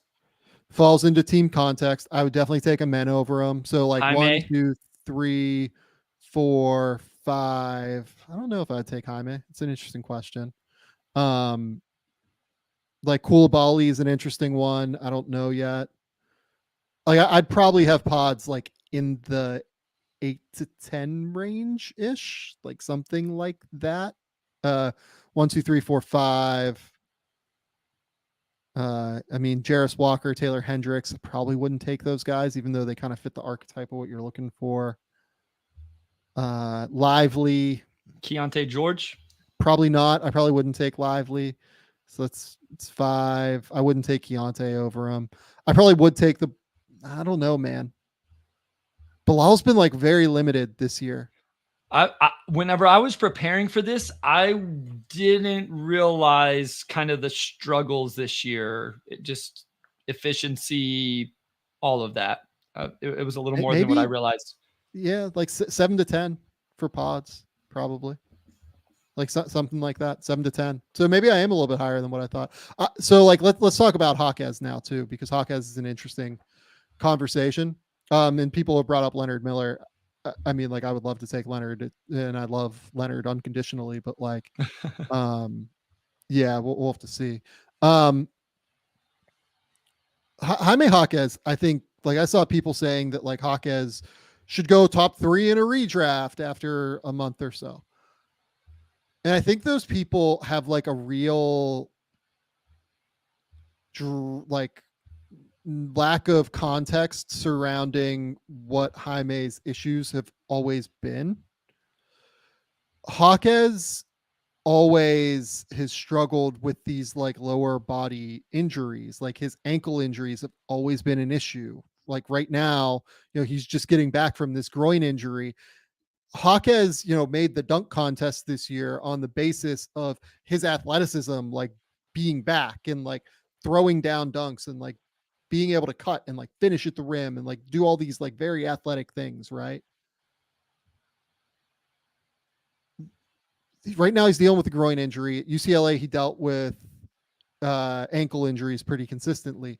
And that's where like his lack of separation ability struggled in those moments. And realistically now, like we're kind of at the point where I think like 3 of his last 4 years, like he's kind of struggled with injuries like this in some way, shape, or form. So, and if you look at like the production since he's dealt with this groin injury, it's hard. He's his last 11 games since he's been back, he's averaging 8.3 points, 4 rebounds, 2.1 assists, shooting 37, 15, 76. To me, it's not like rookie wall. It's like what happens to him when he deals with these like injury kind of situations in his lower half and how that impacts his game. That's why like I've never gotten the, oh my God, like this is a top 5 pick in a redraft stuff. Like he's older and like these things tend to come for him in a real way. So I hate it. Like I love watching Jaime Jaquez play. Like the term I used in the rookie rankings a while ago was like, he's like the best version of a basketball vulture. Like he just finds his way into open buckets all the time by picking up scraps, like cutting back door when guys make mistakes or getting offensive rebounds and doing these like weird little mid post, like step throughs and things like that. I have loved Jaime Jaquez for years upon years. Been one of my favorite players to watch for the last 4 years. Like I love watching him play, but this is the concern for Jaquez moving forward is can he, when he gets these little lower body things, can he maintain his level of play and recovery after them? Yeah, no, I mean, he's been really good. I want to stop here real quick. I'm sorry. A big piece of it too, by the way, is like this dude is tough as shit. And like he plays through it all for the most part too. And that's why like the production also becomes a concern. Yeah, no, I mean, like I knew the production had changed over the year, but then as I was again doing the numbers for the whole season compared to the numbers since January 1st, like even the minutes and where he ranks amongst rookies in minutes was completely different. And so we've talked about the awareness and the IQ and all of those things. I think a really good player in terms of fulfilling a role and a guy that, if he can stay healthy, like you said, is going to fill that role on some really good teams throughout his career. I don't think he has the upside of a lot of these other guys. As Mr. Ray says, like some guys just are injury prone. I know people hate that. Maybe it's not like, it just does seem like some players end up dealing with these type of things and can't elude them. And they just have to deal with them over and over. And as you have outlined, and no fault of his own, it's hard to get past those, and for some guys it's a little bit harder, or maybe takes a little bit longer to get back into your rhythm. So had an amazing start to the season, and still had a really quality rookie season, here, as we said on Monday night, but it'll be interesting just to kind of track that through the rest of the year, how effective he can be, if he can stay involved for the rest of the season into a playoff run and all of that for the Heat. But yeah, definitely not quite what it was whenever things were just booming at the beginning of the season. Definitely. Let's talk about Lively now. Just continues to be solid. Like, he's still starting over Daniel Gafford. Gafford's getting like a few more minutes per game, it feels like, in their, 2 post All-Star games that they've played. It feels like as well, the bigger issue for those two is that Maxi Kleber is back, and they really look comfortable like playing with Maxi at the 5. So it was interesting. We talked about like these 48 minutes of good center play from Lively and Gafford. And then I checked a box score the other day and I was like, hold up. Oh, they're playing like 35, which is great.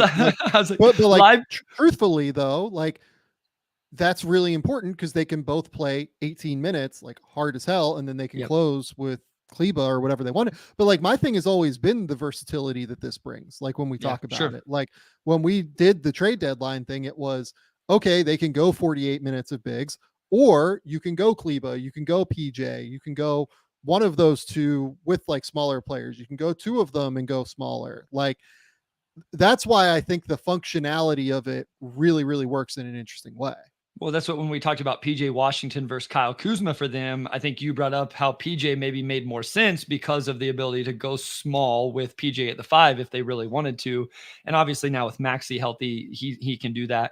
But no, he's in a role that this team needed, and he does it really, really well, right? Like, he's not asked to do anything more than that. Be a rim gravity guy, catch lobs, offensive rebounds. He rebounds at a high rate. He defends the rim. He plays with energy. He blocks some shots. And, it'll be interesting to see what can continue to grow. Like, how far can the passing go? How much of a, when Luka's getting doubled at 45 feet, can Lively be the catch, 1-2 dribble, make a pass out of it whenever he needs to be in those situations? Like, how much can he do those things to continue to grow his game? Yep. That's dead on. Like, honestly, I don't have a ton to say about Dereck that we haven't said on previous episodes. Like, the game is just so simple for him, right? Like, we're going to rim run. I will say this, like, obviously, like, the passing flashes have shown, occasionally throughout the course of this season. I also thought in the first quarter against the Suns, if I remember correctly, they put KD on him, and we're using KD as like a roaming kind of help guy a little bit. Sure. And in those moments, what I thought were really, really impressive was that they would throw to Lively in the corner, and Lively had like one moment particularly where like he put the ball on the deck twice and just like covered ground quickly and just went and like was good. And that was fun. So if he can like even do that, where like he can just be 7'1", put the ball on the deck twice, drive and finish against guys that like can't play off of him, that's like a real value add that could allow him to play in the playoffs even more than like Dan Gafford, where Gafford is going to be like their physical like matchup guy against guys like Jokic, things like that. But like against other teams like Dallas or like Oklahoma City, for instance, they probably need somebody like Lively who can be like more versatile in the ball screen coverages. And, with Maxi, for instance, more versatile in ball screen coverages. Yep. No, I agree. I hate to discredit him because the segment or the conversation is a little bit shorter, but he just isn't doing quite as many intricate things, even though the role he's filling is important. It is valuable. It's impactful, all of those things. Yeah. And like, honestly, I feel the same way about Cason Wallace. Like, every time I watch Cason Wallace, I'm just like, this is just an NBA player. Like, he is so solid. There like might not be a more solid, like steady rookie rotation role player. Like, forget the guys like Miller, Wemby, that have, come through and taken up a bunch of usage, everything like that, right? There might not be like a more solid, steady role playing, like guard, wing, whatever, that I've seen come through the league in a while than what Cason is. Like even more so than like Pods. Like I know that, and like I think Pods has been a little bit better than this, but like it's a different role in some way. Like Cason is really good on defense. He makes every single right rotation. He is super physical at the point of attack. He can guard up the lineup. He makes his shots from three when they're given to him. He never turns the ball over. Like literally never turns the ball over. Makes the right passing reads. Like you can just see that you see this guy who's like capable of a lot and is also just like happy playing and like getting the minutes and like understanding, hey, like this is what I'm being asked to do and I'm executing it at an exceptionally high level. Like I'm a 7-year veteran. Yeah, no, I think what you just said there, some people in the comments are bringing it up, is what is the upside? But I think I like seeing that he's only asked to fill this role right now to help him grow and kind of acclimate to the NBA. And then just the willingness to fill the role the way he has. I'm fascinated when he makes all NBA rookie team to see what some people respond to that, because the numbers will not pop. Like just as rookies, 10th in minutes, 18th in points, 18th in 3-point attempts. He is shooting at 42%, 2.3 rebounds, 1.4 assists, less than a steal, less than half a block. Like he's going to make second team all rookie. I think he's probably going to, and I will be really interested to see how people react to that who aren't super tuned in to the Thunder or haven't really watched him play and the role and how efficiently he does it, because the numbers don't wow you. You do truly have to watch the game. Yes, the efficiency looks good, Sam, but you really have to watch the game to see what he does defensively, how they utilize, like shout out Mark Dagnall for like the creative ways in which they use him. Like he doesn't just stand in the corner and shoot threes. I've seen him using like a short roll situation. Like they just do a lot of fun things with him, which that offense is fun to watch in general. So Yep. yeah, shout out Cason for what he's done filling that role. And again, now I'm just kind of excited to see what's next for him. Like, what does he do in the playoffs, right? He may become very important in the playoffs, depending on how some of these other guys shoot the ball, those type of things. And then how can he continue to grow his role? Next group, Keyonte, George, Jordan, Hawkins, and then we'll talk about the Detroit guys maybe as well within this. Do we have crew. to? Yeah, unfortunately we do. Keontae's been like really, really interesting to me. I think that over his last 11 games, he's been fantastic. You look through the numbers, 15 points, 3 rebounds, 4.4 assists versus only 2.2 turnovers, 46% from the field, 40% from three, 81% from the line. Has been really, really good, but it's like, if you look like game by game, almost like it's more roller coastery than that. Right. Like, I remember I watched, what game was it? I think it was, I'm trying to remember. Might've been like Golden State, maybe, where Utah got like kind of blown out before the All-Star game. And like he was like, you like couldn't play him much. It was the first game that he started since they moved him back into the starting lineup. And it just felt like it was really, really rough for him. Right. And then, 2 games later, he goes out and drops 33 on 22 shots against the same Golden State team, right, that he struggled with. And that was the game before the All-Star break. So it's roller coastery with Keyonte. He is asked to do a lot. He's asked to, especially now, like he's basically playing point for them a lot of the time. And, we're seeing similar things with Scoot as we are with Keyonte, right? And we haven't talked about Scoot. We should throw Scoot into this group as well. But, yeah, like we're seeing similar things. Like it's a roller coaster for Keyonte. If you take away, if you go before those 11 game stretches that I just talked about, if you look at his previous 5, it was 6 points in 18 minutes a night, shooting 22, 28, 90, right? Then you look at the 10 preceding games before that or something like that. 11 points, 38, 32, 87. But the last 11 or 12 has been really good. And I've enjoyed seeing Keyonte, kind of be able to step into this role at least. And I like that Utah is giving him an opportunity to do this. Now, like, to me, it seems like they're kind of punting a little bit on the play-in, right? Sure. Like, does it seem that way to you? Kind of seems that way to me, right? Like they're still only like, 2 games back in the win column, but the problem is they're 4 games back in the loss column. They're like 3.5 back of, or 3 back of Golden State now in the play-in race. But,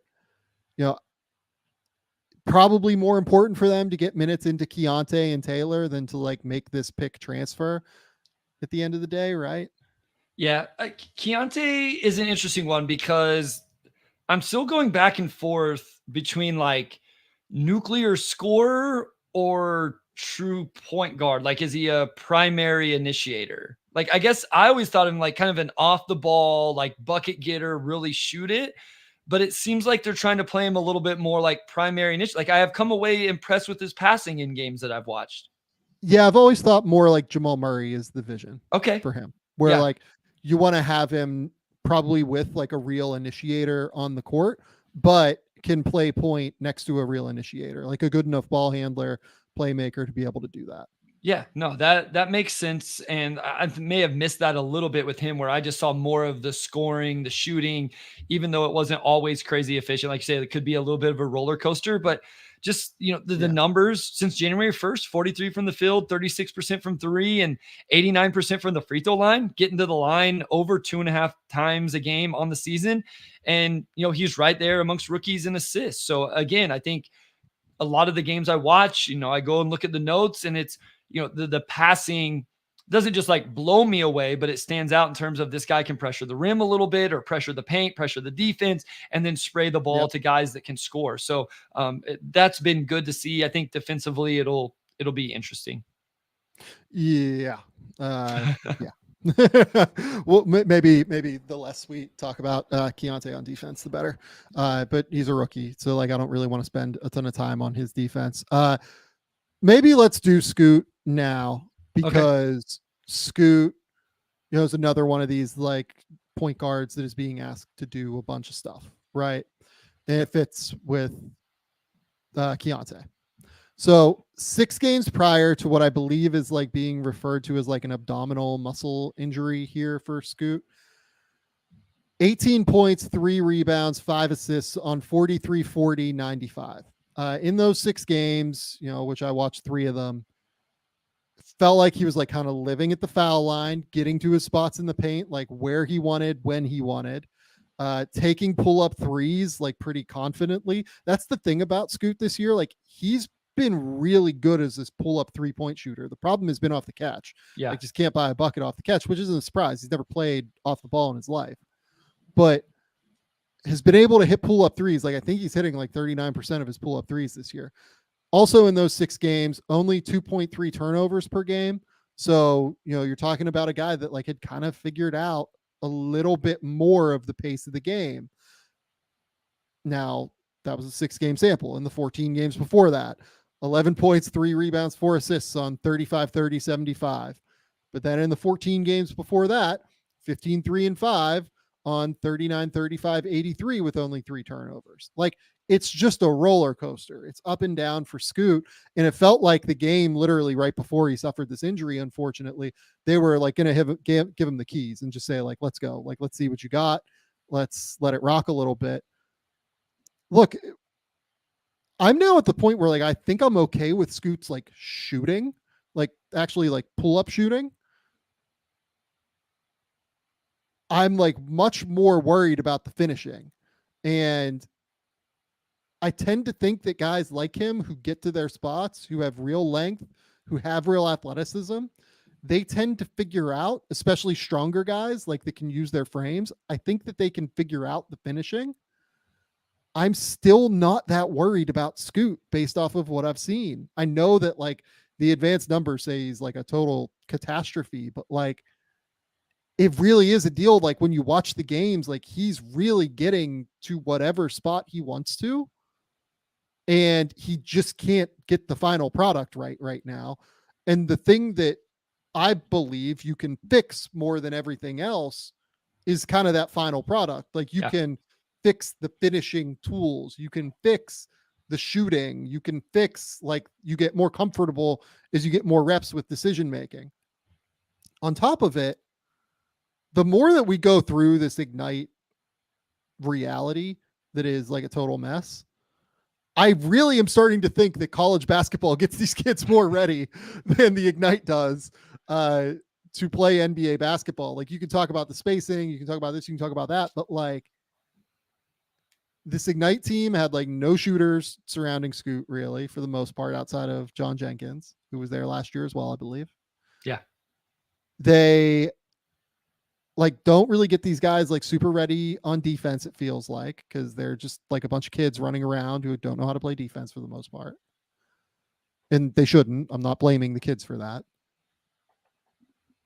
And even like in terms of like on-ball reps, like I feel like because the G League doesn't have the size that, you know, the NBA does, and doesn't have the condensed paint that college basketball does, I actually wonder if you don't know how good these guys are. Let me rephrase. I wonder if you get better reps in college learning how to finish because you're in a crowd more consistently, potentially. And learning how to navigate that stuff, finish. Yeah, it's an interesting idea. It'd be interesting to kind of track and how guys have come in as finishers. I think there's three things, and these are things that you said, and then here in the comments as well, like getting to his spots. Like when you're saying that, I have it in my notes for Scoot as well. If he's getting to his spots as a rookie, I'm okay with it. Like, I'm like you. I would rather work with a kid or have to wonder about a kid figuring out the end result than with a kid, how do I get him to that spot? How do I, are they going to be able to get there? Mr. Ray said as well, we just talked about this last episode.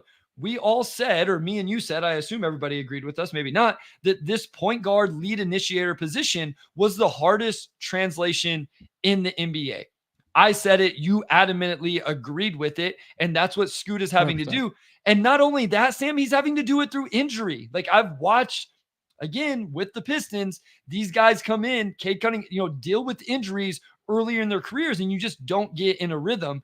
And then and then the other thing was like the generational tag that was put on him from the beginning. I never thought Scoot was generational anyway, not in the same way that Wembanyama was. Like that was completely unfair, but that doesn't. And look, I'll take some hit for that. Like I had Scoot as a tier 1 player.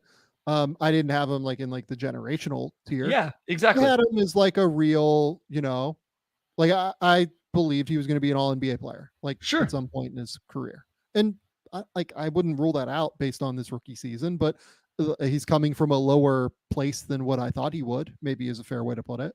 But saying a kid or a prospect may be a first, an all NBA player, that's completely different than saying generational, right? Like there should have been different expectations on Victor and what he could be long-term, not just in his rookie year, but that was a generational prospect and generational talent based off his size, sure, length, skills, all of that. Scoot wasn't that. If nothing else, he's, 6'2" or whatever. So I think the shooting thing is interesting to me in terms of I've watched a lot of players who were good off the bounce who never were able to translate it to the catch because there's a certain rhythm when you shoot off the dribble that you just are comfortable with. And it's not that easy to then just do it off the catch. Like there's just a different rhythm and flow to that. And so that will be something because he will have to be able to play off the ball a little bit, like catch and shoot, knock down shots that way.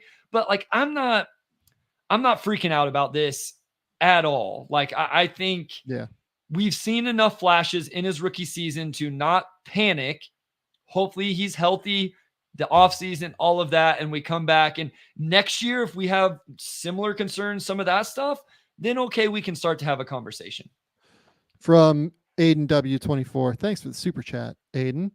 Any quick thoughts on Simons, Sharp, Scoot as like a combo? Simons hasn't looked great. Need another season to assess. Trade Simons, question mark. I mean, Anthony got hurt earlier this year, and like I tend to be like pretty forgiving with like shot first guards as they come back from injuries like that. But again, like, guys get hurt in the NBA and it's a real concern, right? And being able to be impactful in some way, shape, or form when you're dealing with injury is important. But, like Ant has been, kind of what he was last year. Even so with that, I think the thing with Ant is that he just like didn't take the jump that what a lot of us thought he might this year as a scorer. And, he's done that. And that has happened in large part because of like real injury concerns. And look, this is coming off of, 3 games where Ant's been quite poor when, the 8 games before that, he averaged 26, 6.5 assists and shot 49, 39, 96, right? Like Anthony Simons is an unbelievable scorer. I still think he's going to score. The question is like, what is the fit of Scoot and Simons long-term? I mean, I think you kind of have to run them back and just let it go until you figure out which of these two is more of a realistic building block. The other piece of it with Simons is, despite the fact that Ant is still only 24 years old, which is wild, he only has, I believe, 2 more years on his extension that he's 2 more years. Correct. Yep. So like the clock is ticking on Ant in like a concerning way, and you don't know enough about him to extend him right now, but you also don't know enough about the fit to extend him. But he also might be like a real dude because he's just going to be 25 next year. He's a really tricky one. And then, Shaedon is the guy that like I've been a little bit more disappointed in, even beyond Simons this year. Like Shaedon has been fine for the most part, but the defense hasn't really improved. And yeah, if you look at the box score number, he's averaging like 16, 5, and 3 and everything like that, but it doesn't feel efficient in any way, shape, or form. It feels like it's really, really hard for him to get to his spots. Again, another guy that like got hurt, so you don't want to, go over the moon here, but like he wasn't playing super great before he had that ab injury and was struggling. And by the way, what's going on in Portland with ab injuries? Like, let's figure that shit out, guys. Is there a world where these 3 grow together though? Like, I mean, I think that's what, or is there always going to be pick 2 and then 1 gets moved? Do you foresee a world where these 3 can coexist in Portland? Yes. Okay. Probably not. I don't think it's not the best chance outcome, but there is a chance, right? And that's what YouTube users said. Could you play Sharp at the 3, and make it work that way and then stagger from there? I think my answer is you would need like the swing skill here more than anything is like Shaedon becoming a good defender. Sure. If Shaedon becomes like a great defender, it actually solves a lot of issues for them. Yeah. The problem is that right now I don't think he's a very good defender, and he's young. Like he didn't play any like college basketball. He entered the NBA immediately. Like that was hard, but like, man, Shaedon needs to like this was a step back from like the late season Shaedon we saw last year. And look, like, it was barely basketball at the end of the season. Like that's the way that works. But yeah, I expected a little bit more efficiency and like defensive growth from Shaedon this year, I guess I would say. Yeah. And I guess to answer his question for me is like, I would still want to bring those guys all back next year and kind of figure it out because of all the things you just talked about. Like every one of these guys has been injured. Maybe you have enough, you still have Jeremy Grant there at the 4. So like you have some other talent around them. So you can have those guys and then you can figure out what these 3 guys are or are not, what they can be, what they can't be, those things before you. I just don't think you would like want to make a decision this summer. And we talked about this with other teams. They're not up against it this summer. You do still have 2 years on Simon's contract, obviously rookie deals for Sharp and Scoot. So just play the offseason, upgrade your roster how you can in other ways, but figure out what those 3 guys have. Definitely no reason to make some, move right now. All right. Jordan Hawkins up next, continues to be a sharp floor spacer when he plays for the Pelicans for the most part. Like it's hard to say he's like consistently been in their rotation, but like, since the All-Star break, he's been in their rotation, which is good.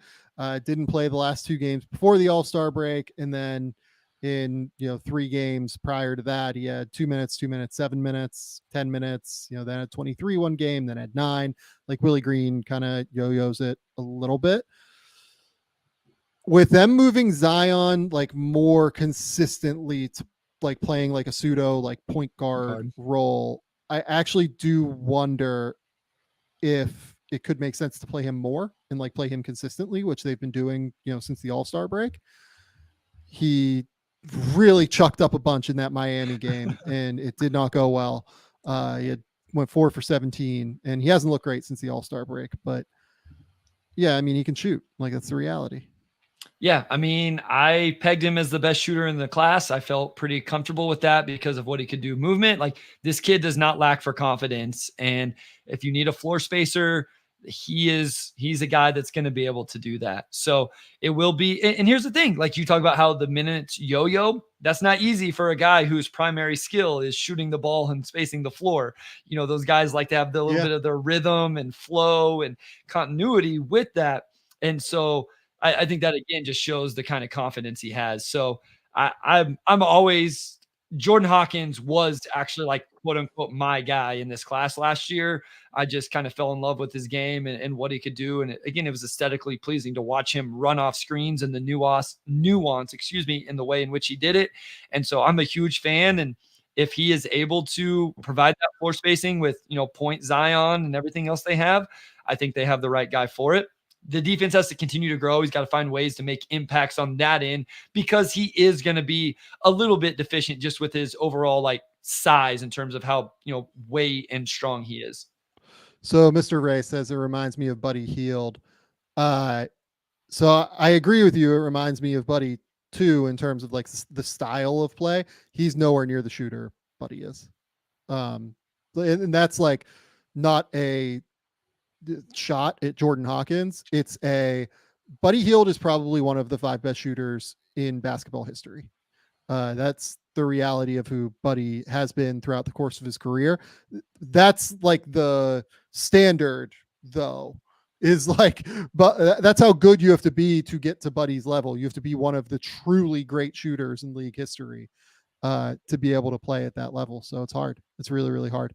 Let's go to the Pistons, guys. Real quick, I'm just going to give you Buddy Hield also scored 25 points a game in his last year at Oklahoma. Like this, Buddy was like a insane scorer and had one of the most outrageous performances at Fog Allen Fieldhouse any opposing players ever had. Unbelievable. I'm going to give you the floor on the Pistons, guys. Just go ahead. Attack Asar Thompson and Marcus Sasser.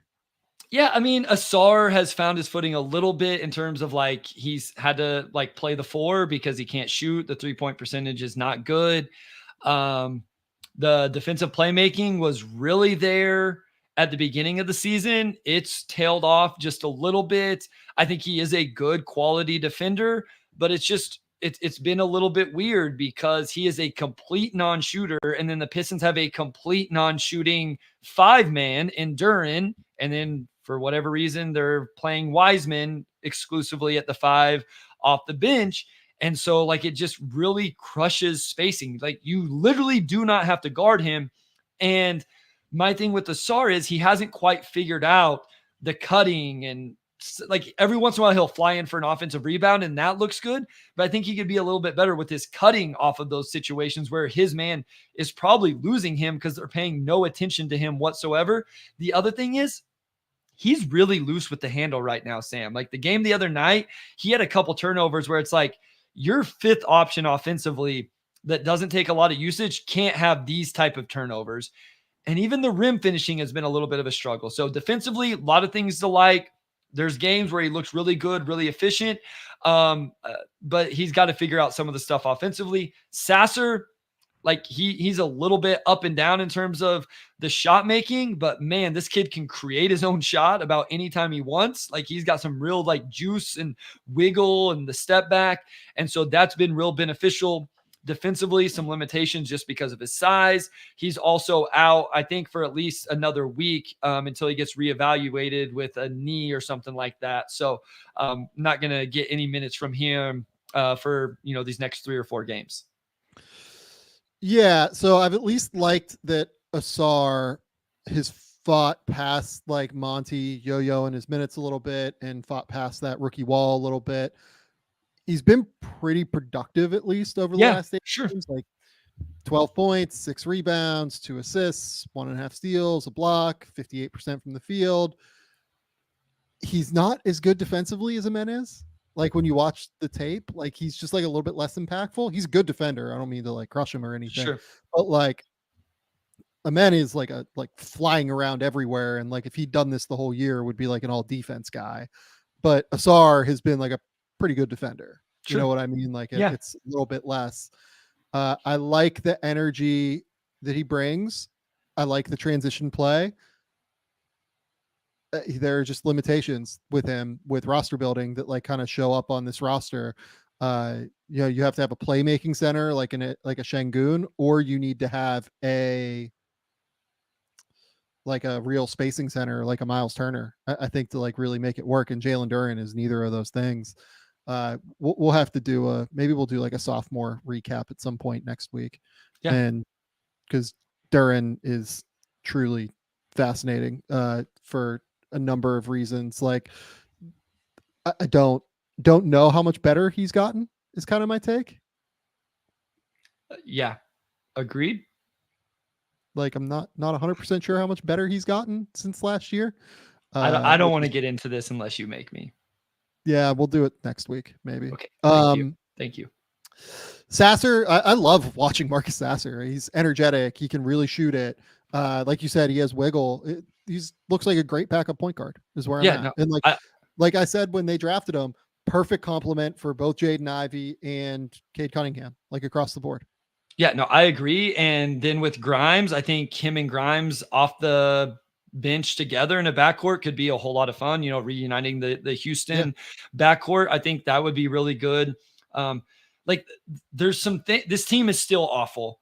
And there's times it's really, really hard to watch, but you're starting to see some pieces go together where it's like, okay, this makes sense with this. And now they have like a guy like Fontecchio where at least he can space the floor and he's a bigger wing that can take some of those matchups a little bit.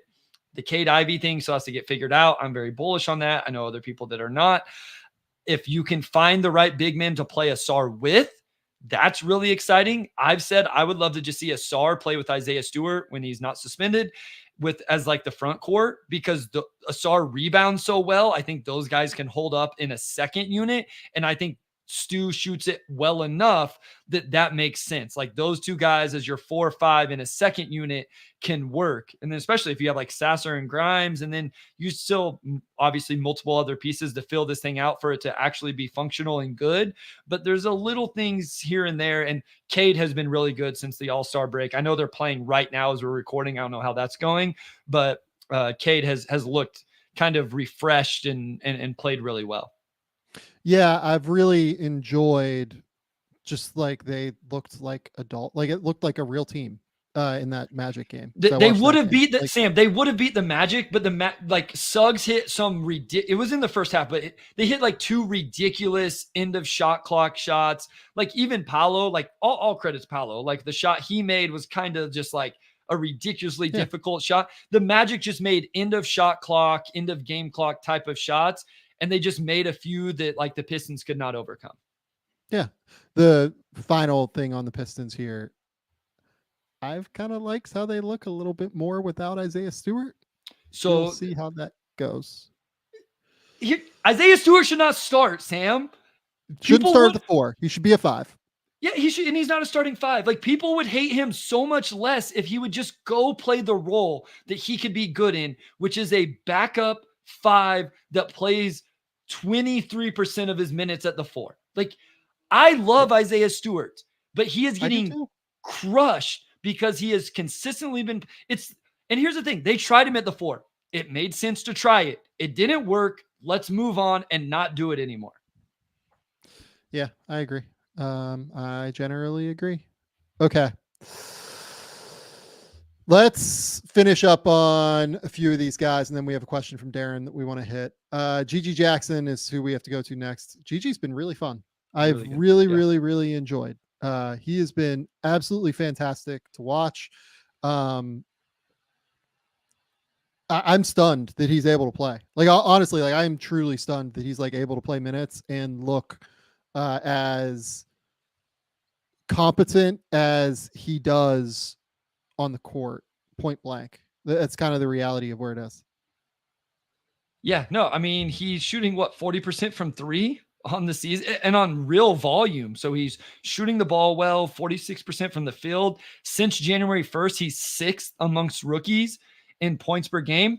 He's still only 14th in total minutes, but getting those attempts up, 3rd since January 1st in free throw attempts, 4 rebounds a game. Some of the other stuff, like, not quite there, but man, like, he has played really, really well. So shout out to GG Jackson for getting this opportunity and then taking advantage of it. We talk about it all the time. Like, at some point in these guys' careers, they get opportunities, or their seasons, whatever. Like, I shouldn't say career, but he's come in, he's got the opportunity there in Memphis with the energy or the injuries, and he's taken advantage. And shout out GG for that.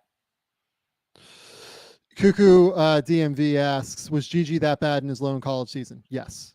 The answer is yes. I mean, I still have the draft guide up here in the thing. We can kind of go through it and look at it, but I had GG at 36 on my board. So, honestly, higher than where he went.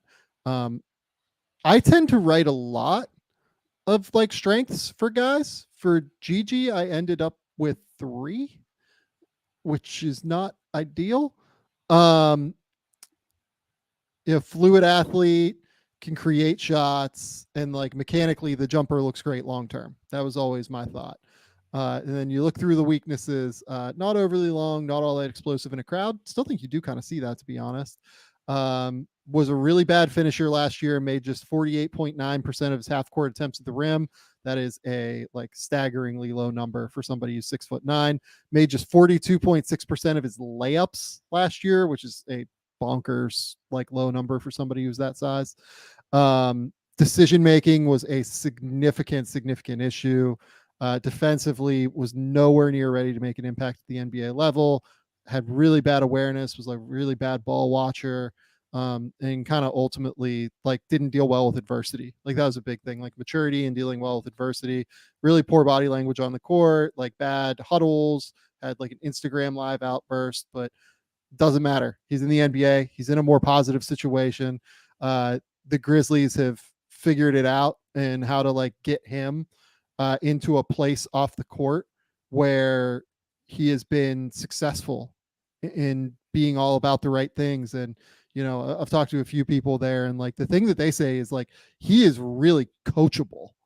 Like that is the thing that they like did not totally like, not they didn't totally know, but like they felt good that like he'd come in and be coachable, but like they like are really, really impressed with how coachable he's been and how he's taken all of their feedback and taken all of everything they've given him and said, hey, like, like they're like hard on him, and he will listen to them is a big thing. So, yeah, GG's been really impressive. He's been really, really impressive for the, for what he's done. And look, Memphis has been looking for these big wings for a while now. Like it's what they've been searching for, drafting Jake LaRavia, David Roddy, Zaire Williams. Vince Williams has hit to an extent, right? Like Vince has been pretty good this year. And man, it's just really, he's been really, really good.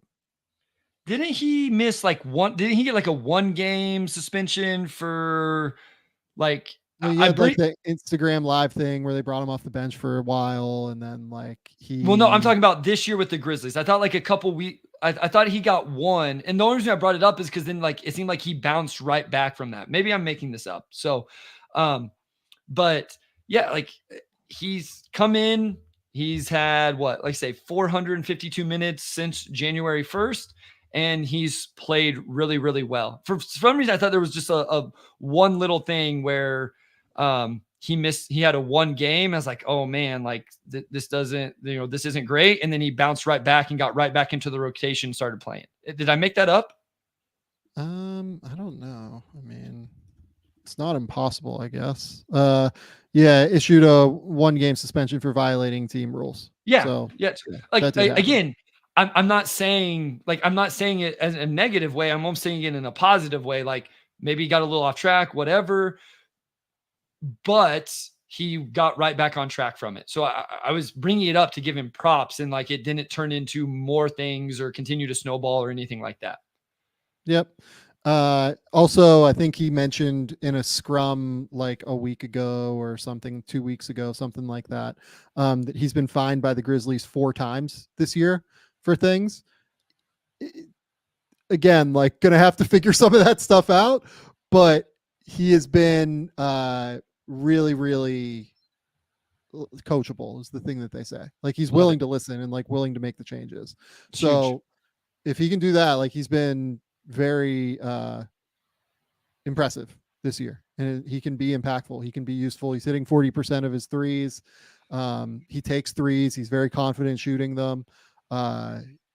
Rebounds the ball at a reasonable level for a wing. Like, I don't know. Like I said, like I would take him in the lottery right now, like pretty clearly, based on what he's done so far. Yeah, no, it's again, I can't commend him enough for taking advantage of the opportunity he's got. Okay.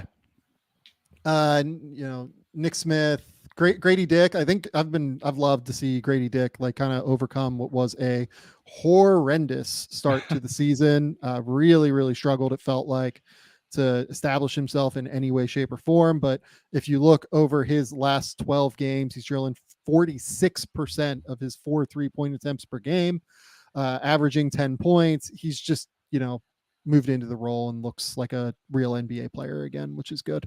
Yeah, I mean, we talked about this again whenever we talk about what's the hardest archetypes. And I said, it seems easy to be the quote unquote floor spacer or the 3-point shooter. But if you don't do it, then all of a sudden you feel a lot of pressure and you can get in your own head. And we all know that 3-point shooting, in general, there's a lot of mental parts to that. Closeouts come faster. The length is, all of those things happen on an NBA floor. So there's some adjustment to that. So seeing him be able to adjust to that, shoot the ball at the rate that he has over, whatever you said, the last 11 games since January 1st was the numbers I pulled, was 40%. It's great to see. Like, he was easily the second best shooter in the class for me, behind Jordan Hawkins, has really good size. I think he has a good feel for the game. I think defensively on ball is always going to be a struggle, but I always thought he had some potential as just a team defender in terms of rotations, awareness, with his length to be able to provide some things that way. And not like a creator, but just a good ball mover and passer as well. So as the shooting kind of stabilizes, he gets comfortable and confident there. I think we'll see those other things as well. Yeah, agree. Nick Smith, any thoughts? I don't really have a ton of thoughts on Nick Smith. They're, I just love that we got held hostage with a like to talk about Grady Dick. That's beautiful stuff from one of the viewers here. Nick Smith's been shooting the ball really well, which is really exciting to see. Nick Smith was a guy I really enjoyed, but watching the game, it was like the same stuff in college where I'm like, Nick, please slow down just a little bit. Like you're playing a little bit too fast. Like if you're playing at 70 miles an hour, you need to slow it down to about 60. But man, he is shooting the ball well.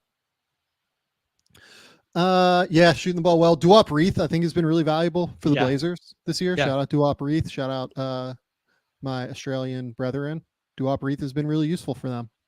Spaces the floor as a big. That's valuable. Yep. I think that's everybody that we really wanted to hit on. Okay. So we have this last question here from, someone asked about Jalen Hood-Schifino. I don't have any Jalen Hood-Schifino thoughts, to be completely upfront and transparent. Watched some of his G League games earlier in the year, but thought that he looked fine. I guess Bilal. We didn't talk about Bilal, did we? We just touched on it a little bit. Just some concerns with the efficiency and all of that. Yeah, look, like the fact that Bilal can play on an NBA court right now is probably a win for the Wizards. Averaging 8.2 points, 4 rebounds, 1.7 assists, 44.2% from the field, 35.7% from three. But that's like, super low volume 3-pointers on like really open ones. I think, this is, given the minutes that he's playing like 27 a night. I like the defensive activity. I think he is really useful in that regard. But yeah, I think he's kind of hit a wall recently, to be honest with you. Like it just feels a little bit tougher for him over the last like 20 games or so. Yeah. And at the end of the day, I don't want to say it's expected or it's like okay that we're seeing this from him, but I mean, he had a massive meteoric rise to the, top 10 in the draft. And this is a young kid. Like I'm not crazy concerned about it right now. You see flashes, you see games. And, again, like we said earlier, if he comes back next year and you don't see any growth when we were talking about with Scoot, then I would start to have some concerns. But right now, like, do I wish it was better? Absolutely. Like you always wish you could see some more positive flashes or, but it's fine. Like I'm not going to overreact or say that it wasn't the right pick or any of those things. I think we all knew coming in, there was a little bit of like, okay, this is a toolsy thing, young prospect that we're going to buy on here. And then, they have to put him in a situation to grow and get better. Yeah. Yeah. I mean, so let's do this last question here. Okay, sure. From Darren Flowers, shout out for the super chat. I hear a lot of Trae Young to the Spurs rumors, a guard that's 6 foot that cannot defend, that's on a massive contract, an amount of resources you would have to give up. Can you explain to me how that's a good idea? Bryce, do you want to take this or should I to start? Well, I was just going to say, like, he brings up some interesting points here. The contract is over $40 million for the next 3 years.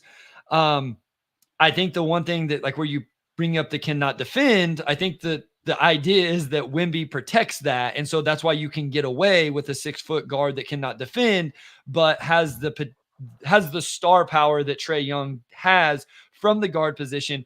And again, one thing I think that is often underappreciated with Trae Young is what he is as a passer. So yes, the scoring, all of that stuff, but this guy getting Wemby the ball in the spots, those two running pick and roll, pick and pop, all of the different things you can do with them is very intriguing. I think Darren, and again, shout out, thank you. He always comes through with some of these really cool questions. I can understand the hesitation. Do you want to commit that much money long-term at this stage if you're the Spurs? I can understand that conversation. That is the big thing for me. I don't think the defense scares me as much because, again, we just talked about how Victor can make up for a lot of that. And I think offensively, it just makes a whole lot of sense. So with this fit, I actually kind of love it. So like from the asset perspective that you'd have to give up, that's the thing. Yeah, that was the other part. I skipped over that. Sorry. Me a little bit hesitant on it. But in terms of fit, like Trae is so good at drawing defenders away from his big in ball screen situations. He would just feed Victor lobs. Like Trae Young made John Collins like a 20-10 guy, right? Victor is enormous and is unbelievably impressive as a lob catcher and finisher at the rim when he wants to be. And as he gets stronger and like gets stronger through his legs, he's going to be a really difficult problem to solve, I think, in those situations. So offensively, what we kind of talked about earlier is like, if I was building a team around Trae, I would want 4 shooters or around Victor. I'm sorry, not around Trae. Yeah. I would want 4 shooters and I would want like 2 real like playmakers. And I think that you can get away with somebody who has like the really small size, like Trae with Victor.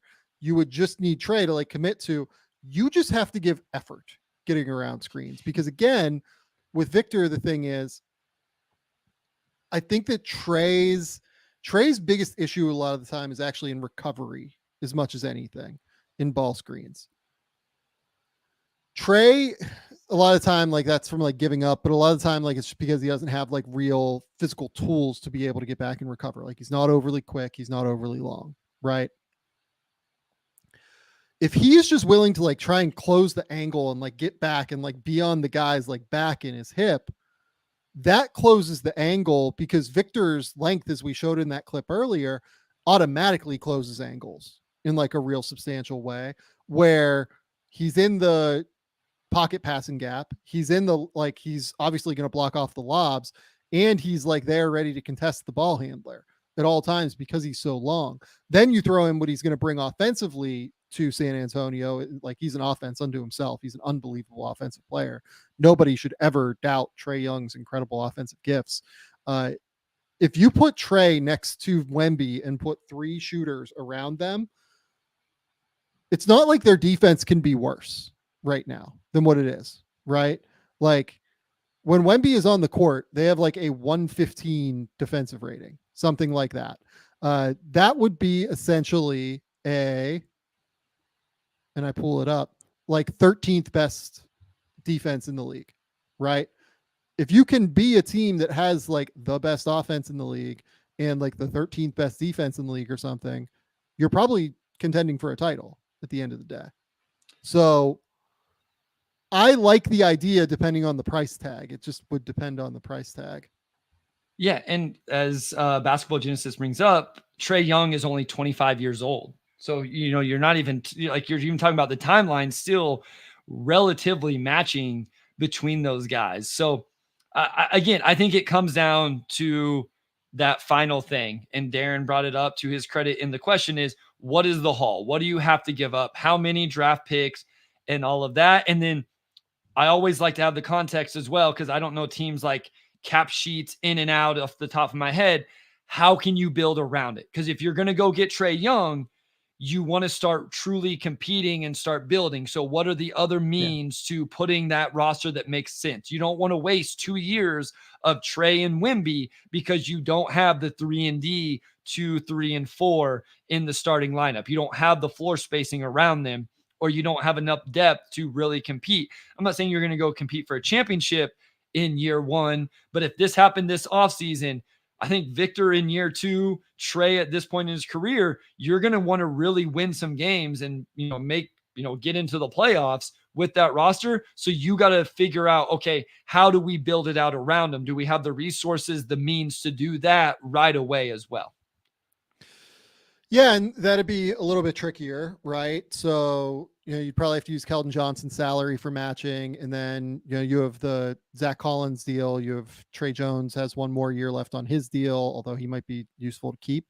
The real problem with this idea to me almost is having Devin Vassell on that like enormous extension, kind of.